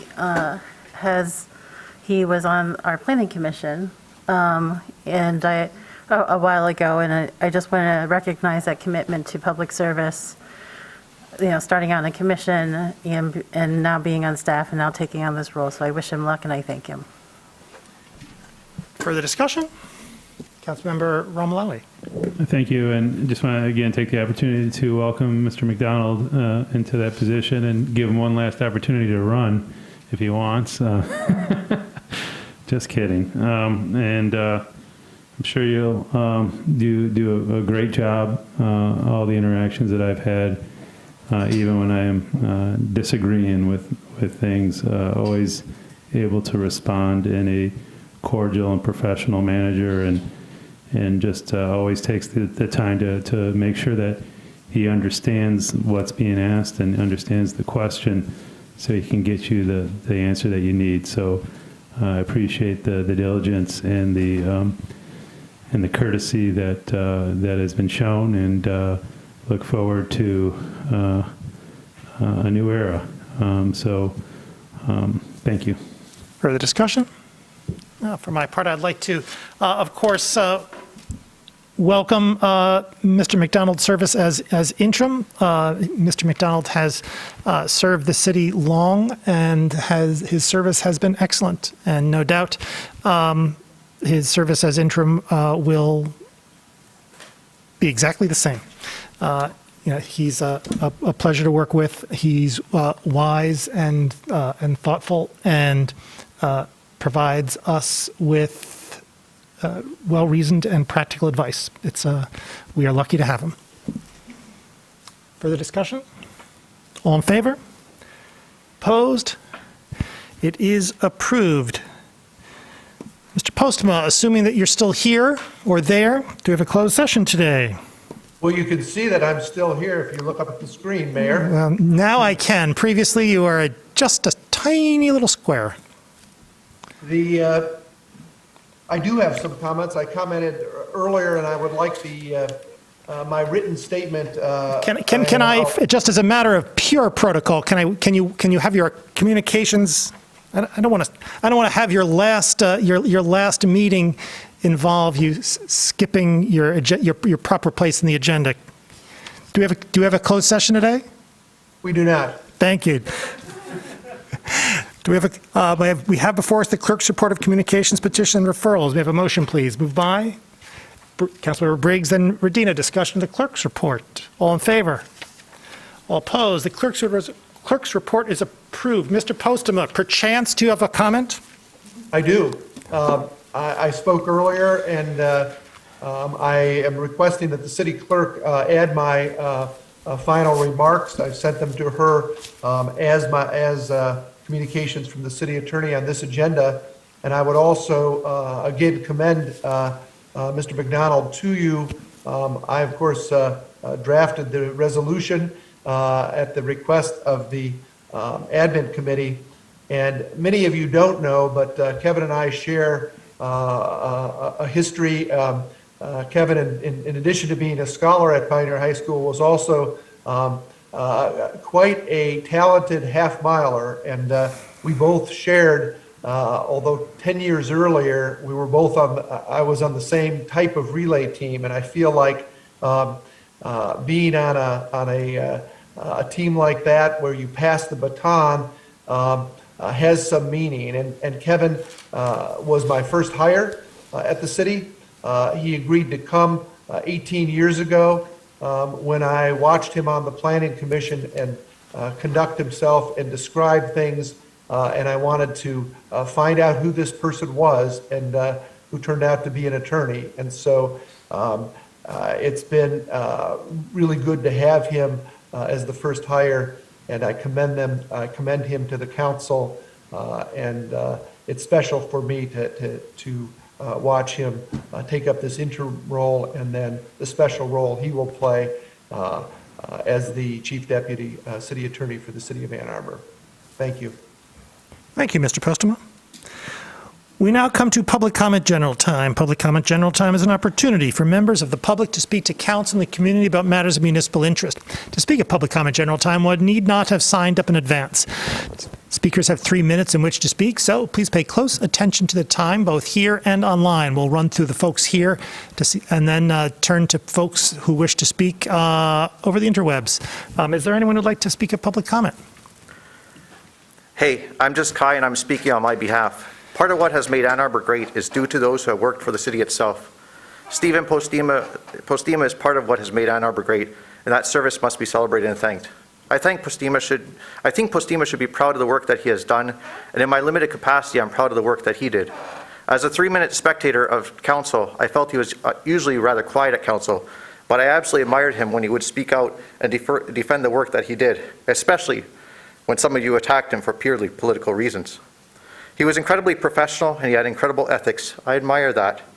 I also couldn't help but cheer him on when some of you would start talking about things that you really probably weren't supposed to be talking about, or at least that was my perspective. And he would basically chime in and tell you to shut up and talk about things in closed session instead. Okay, so those weren't his exact words, but that was my interpretation. In all seriousness, I wish him the very best going forward, and I came in person tonight to wish him that. Ann Arbor is a great city, and part of that great city is due to the great work that he did. Thank you for all your service. You did an incredible job at making the city great.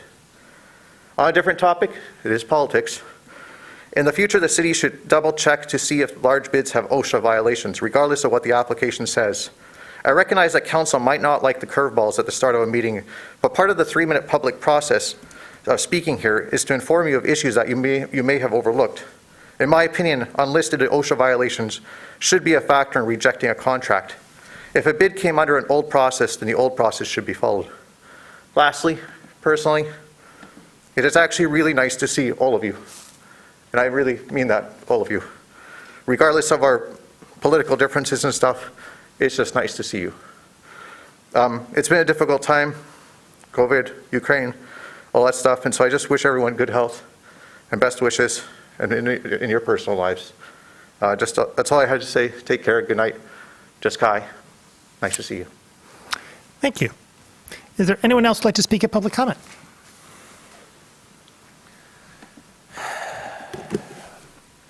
Mr. Mayor, Council, Eric Lipson, 4th Ward. To quote Mr. Tahoney, we are in troubled waters here.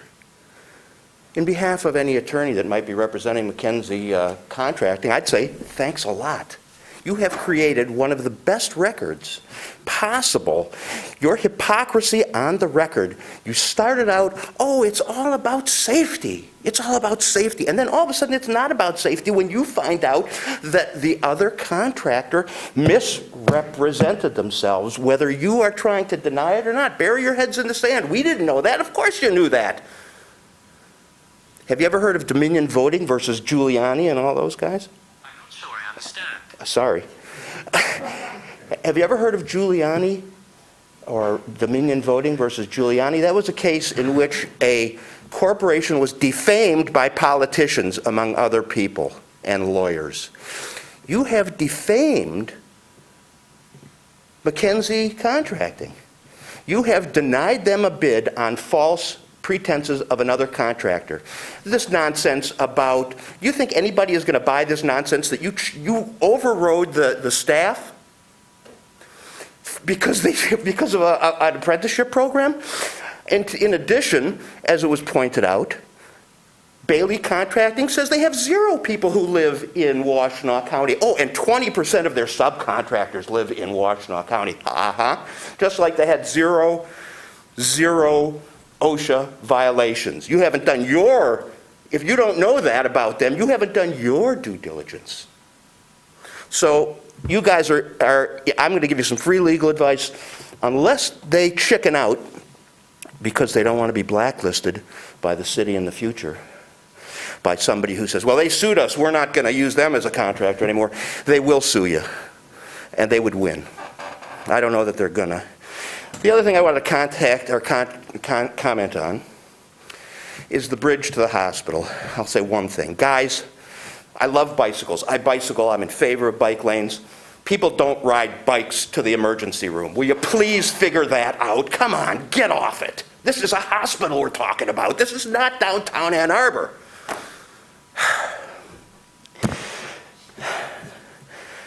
And finally, Lower Town.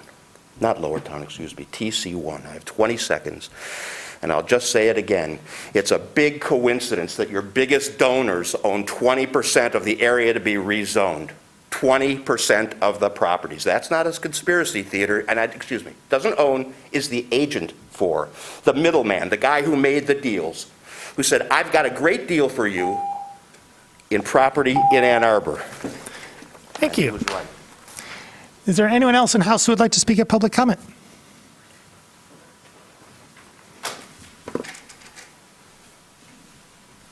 Good evening. My name's Evan. I wasn't anticipating speaking tonight. I have one principal concern of what I've heard. I think I'm in Ward 5, by the way. I'm not sure. I can't make out the maps. When considering errors on applications, I think it's important to consider the fact that we can't actually know what was in the mind of the person filling it out. Was it a mistake? Was it deliberate? Is it fraud? Is it a mistake? And the real problem here comes in that there are many errors in the world. And if we allow these errors to go unquestioned, when they're not challenged, it allows corruption to hide within those errors. Now, this isn't an issue of did somebody commit a corrupt act or chasing them down for what they filled out. That's not important. What's important is the information was inaccurate, and corruption has the ability to hide within information like that. So I'm not here to call anybody corrupt. I couldn't possibly know whether the person who filled out that form made a mistake or did it deliberately. But I'm concerned when there's a lack of concern, when something isn't filled out properly, and I'm concerned that so much corruption pretends to be idiocy or mistakes. We didn't do a corrupt act. We made a mistake. Whether that's the truth or not is unknown. But when it's allowed to exist, it propagates. When it propagates, corruption will follow. And that's all I have to say on the issue, and thank you for your time. Thank you. Is there anyone else in House who would like to speak at public comment? Ms. Beaudry, is there anyone online who would like to speak at public comment? Abdul Atiyah, can unmute yourself? Hello, can you hear me? Yes, we can. All right, hello. My name is Abdul. I'm a student, live in Ward 2. I'm here to talk about the Y lot and then talk about TC1. First, on the Y lot, I think that a lot of people are under this conception that, property development is this magic money printer. You press a button and money starts flowing. In Ann Arbor, a lot of times with a smart developer, it can do that. If you can manage to get through all the permitting processes, it can make money. But a lot of times, it doesn't. It completely blows up in your face. There are a lot of condo developments that were happening in 2007 that everyone was so excited to do, and then the recession came, or Pfizer decided to leave town, or whatever happened. And they're sitting on their hands with like $50 million in the hole, kind of stuck with like, what do we do at this point? Or not even $50 million, like even $2 million, and that's a lot of money to lose. So this idea that we can just say, oh, make affordable housing, and then it's going to happen magically. I think it's kind of misguided, because you can't just say make affordable housing. We decided to say let's make 2,800 units of affordable housing a few years ago, and we're actually nowhere near 2,800 units by 2035. So the actions taken by Mrs. Jennifer Hall and the Arbor Housing Commission to make sure that we're making this proposition possible to happen with a private developer partnership, since we don't have the capacity and capital to build an actual development on the Y lot, is necessary, because you want to understand the present economic situation that pushes an Arbor Housing Commission to make choices, such as allowing payment in lieu for making a development in cooperation with the city. There are people who are knowledgeable about real estate, and Mrs. Jennifer Hall is one of those people. She's quite knowledgeable about real estate, and she's taken in Arbor Housing Commission in a great direction. And I feel like City Council should take a little bit of heed from what she's saying and understand that she's not just pulling stuff out of thin air. Number 2 on TC1, the idea that we need to somehow value capture, and that we need to force things to be affordable. I want you to think about the idea of a teacher, and maybe the teacher is married to a firefighter, and they have one kid in their household. 30 So seconds. maybe this family makes about $100,000 a year, or maybe a little bit less, $90,000 a year. So this family actually would be ineligible for an affordable housing unit, and maybe just be tossed to the market. And so the idea that we need to make everything affordable just precludes middle-class people like this hypothetical teacher, firefighter couple and their one kid, because they're just not eligible for a income restricted unit. So we need to give these people options too, and not just, okay, thank you. Thank you.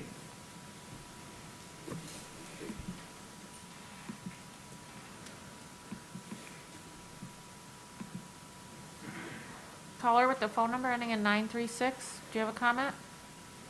Press star 6 to unmute yourself. Hello. I just wanted to call really quick and talk about Starbucks unionizing efforts. There's stores all around the nation, and at least 3 stores in Ann Arbor who have begun the unionizing process. There have been a lot of union busting techniques used, but still a lot of stores are prevailing and gaining unionship. So I wanted to say that I support everyone doing that here in Ann Arbor, and I'm sure people listening, or maybe some of the council members who've had experience working in retail and the service sector, including like restaurants and coffee shops and such. I probably don't have to tell you that people can't afford working those jobs, can't afford living in Ann Arbor either. So definitely support restaurant workers, coffee shop workers, and retail workers unionizing, and I hope that we see more of that. Thank you. Thank you.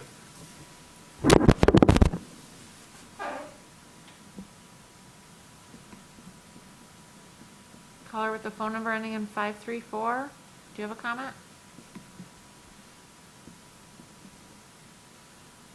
Hello, this is Tom Stalbert calling from Lower Town in Ann Arbor. Some of you know that I was a developer, subdivision developer. I was responsible for some pretty big contracts from bidders, and as a private company, there's a whole heck of a lot of stuff that we could do that you don't have the same freedom to do. You're in deep trouble. The problem is the citizens are the ones who might have to foot the bill to bail you out of the trouble you got us into. There's some people that tried to bail you out in that conversation. Our interim city administrator, Milton Mahoney, said some wise things. You should have listened to him. Councilmember Briggs said some very wise things as well. You should have listened to her. You got us into trouble. Have also, as a developer, rezoned properties. I know a bit about that. Rezoning makes money. Any property that I rezone, my company developed. But I know people who rezone properties specifically just to flip them and make money off the new zoning category. If there's one thing for certain that our new TC1 rezoning will do, it will increase the wealth of the landholders of those 68 parcels without them needing to lift a finger.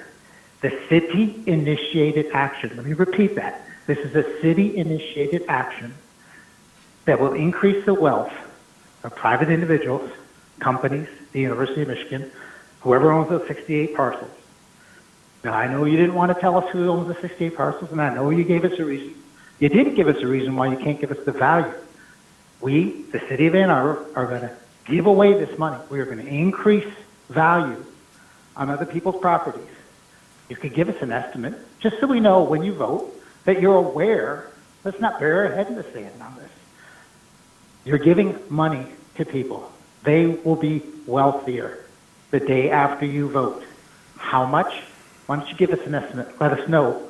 Because you forget that you represent us. You represent the people. And we're the ones who have to pay for any lawsuit on this contractor issue. We're the ones who you're forgetting about when you make speeches about TC1 and how wonderful it is. It isn't wonderful. It was a poor process, and it's a poor product. And I'm a 30 long-time seconds. proponent of transit-oriented development, and I wish we had a good transit corridor zoning, but we don't. What we have is a wealth generator for various landholders. Thank you. Thank you.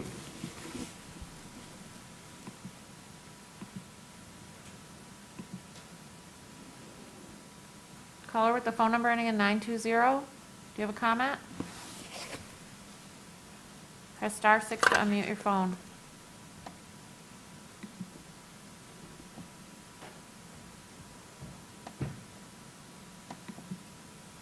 Caller 920, do you have a comment?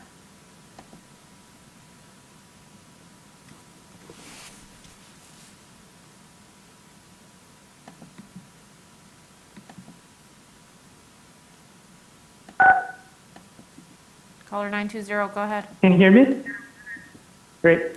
Hi, this is Jake Postema. I just wanted to call in support of my dad, who, I got to see a bit at the council today, and me and the rest of the family are all really proud of him, and we love him very much, and I just think he should be celebrated for all of his good work that he's done for the city, and the way that he's been a great dad and husband to our family. So thanks very much, Dad. That's all I wanted to say. You guys. Thank you.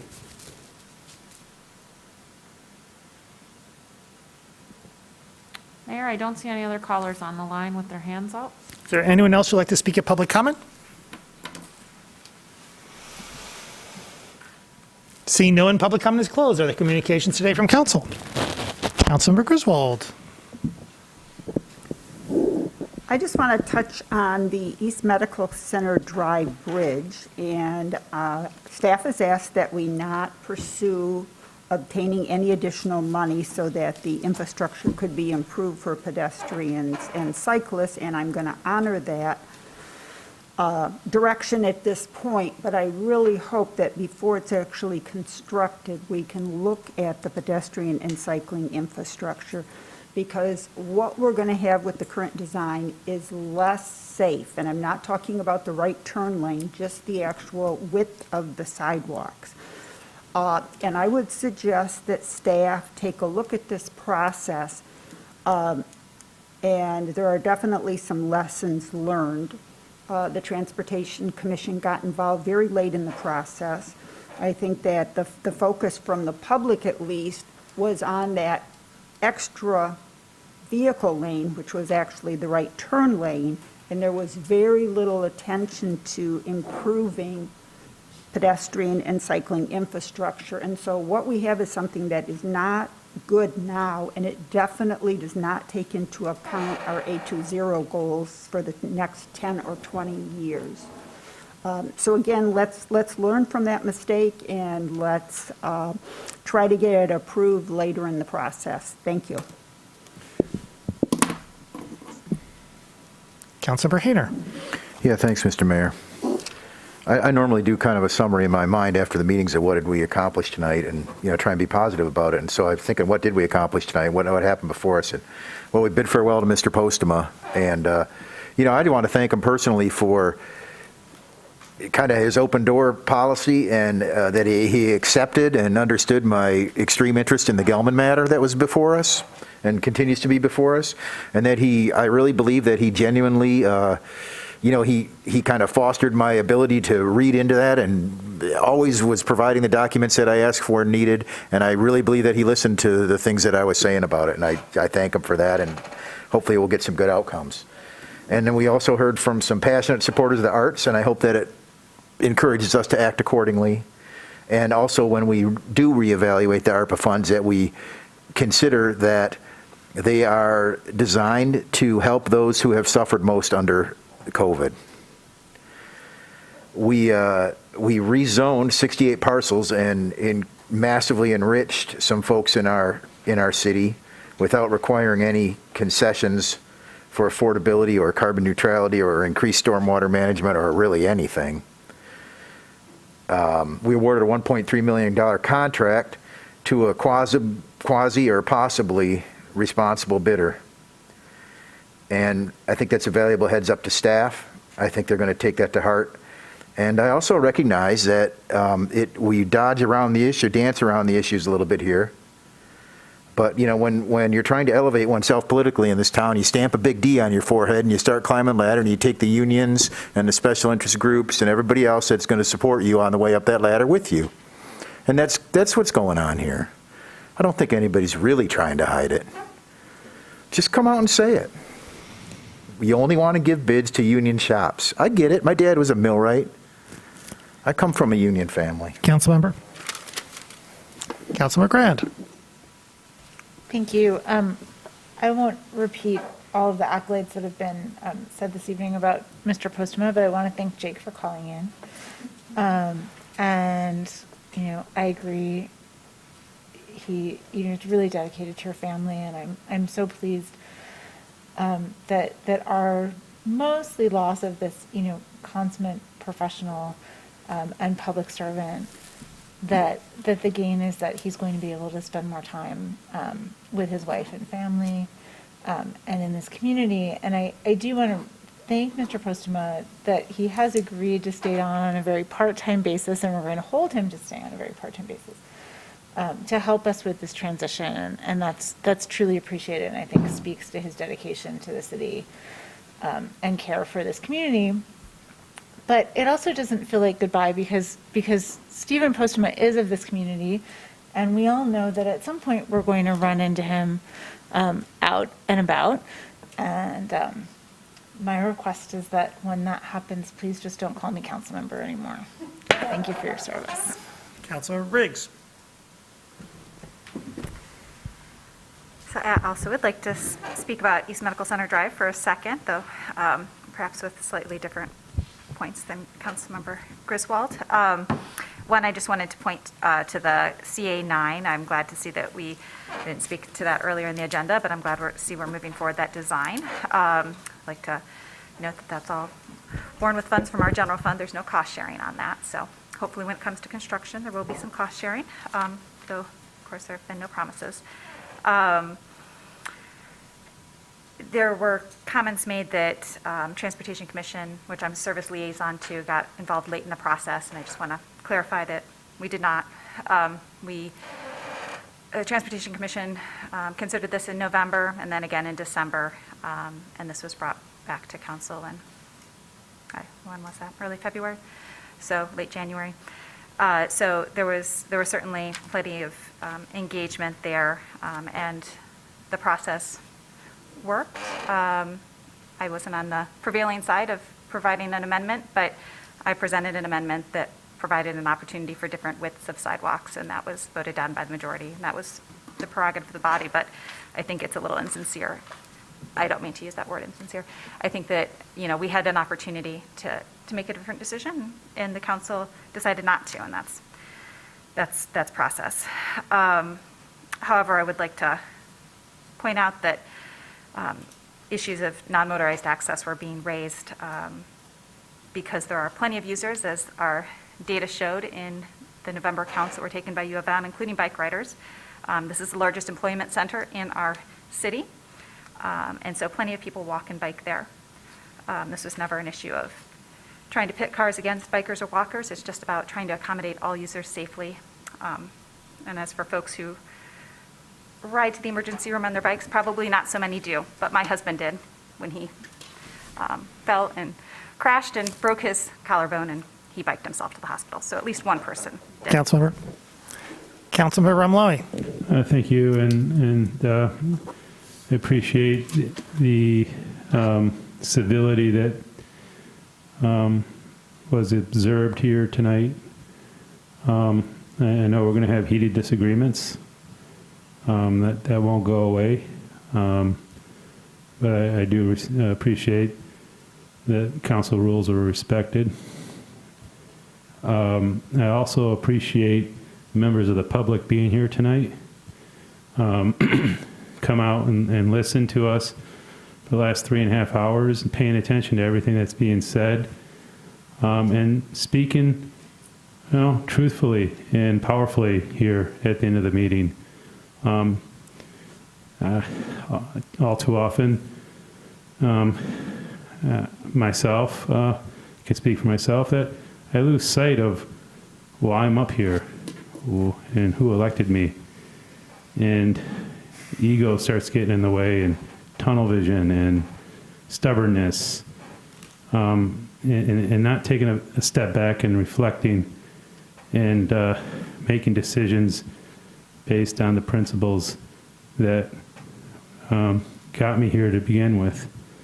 And so listening to the public and having them here tonight speaking, whether in person or via Zoom, is a very important part of what I do, and will continue to do as long as the people of the Fifth Ward so choose. I apologize for our organization that we're not all rowing together.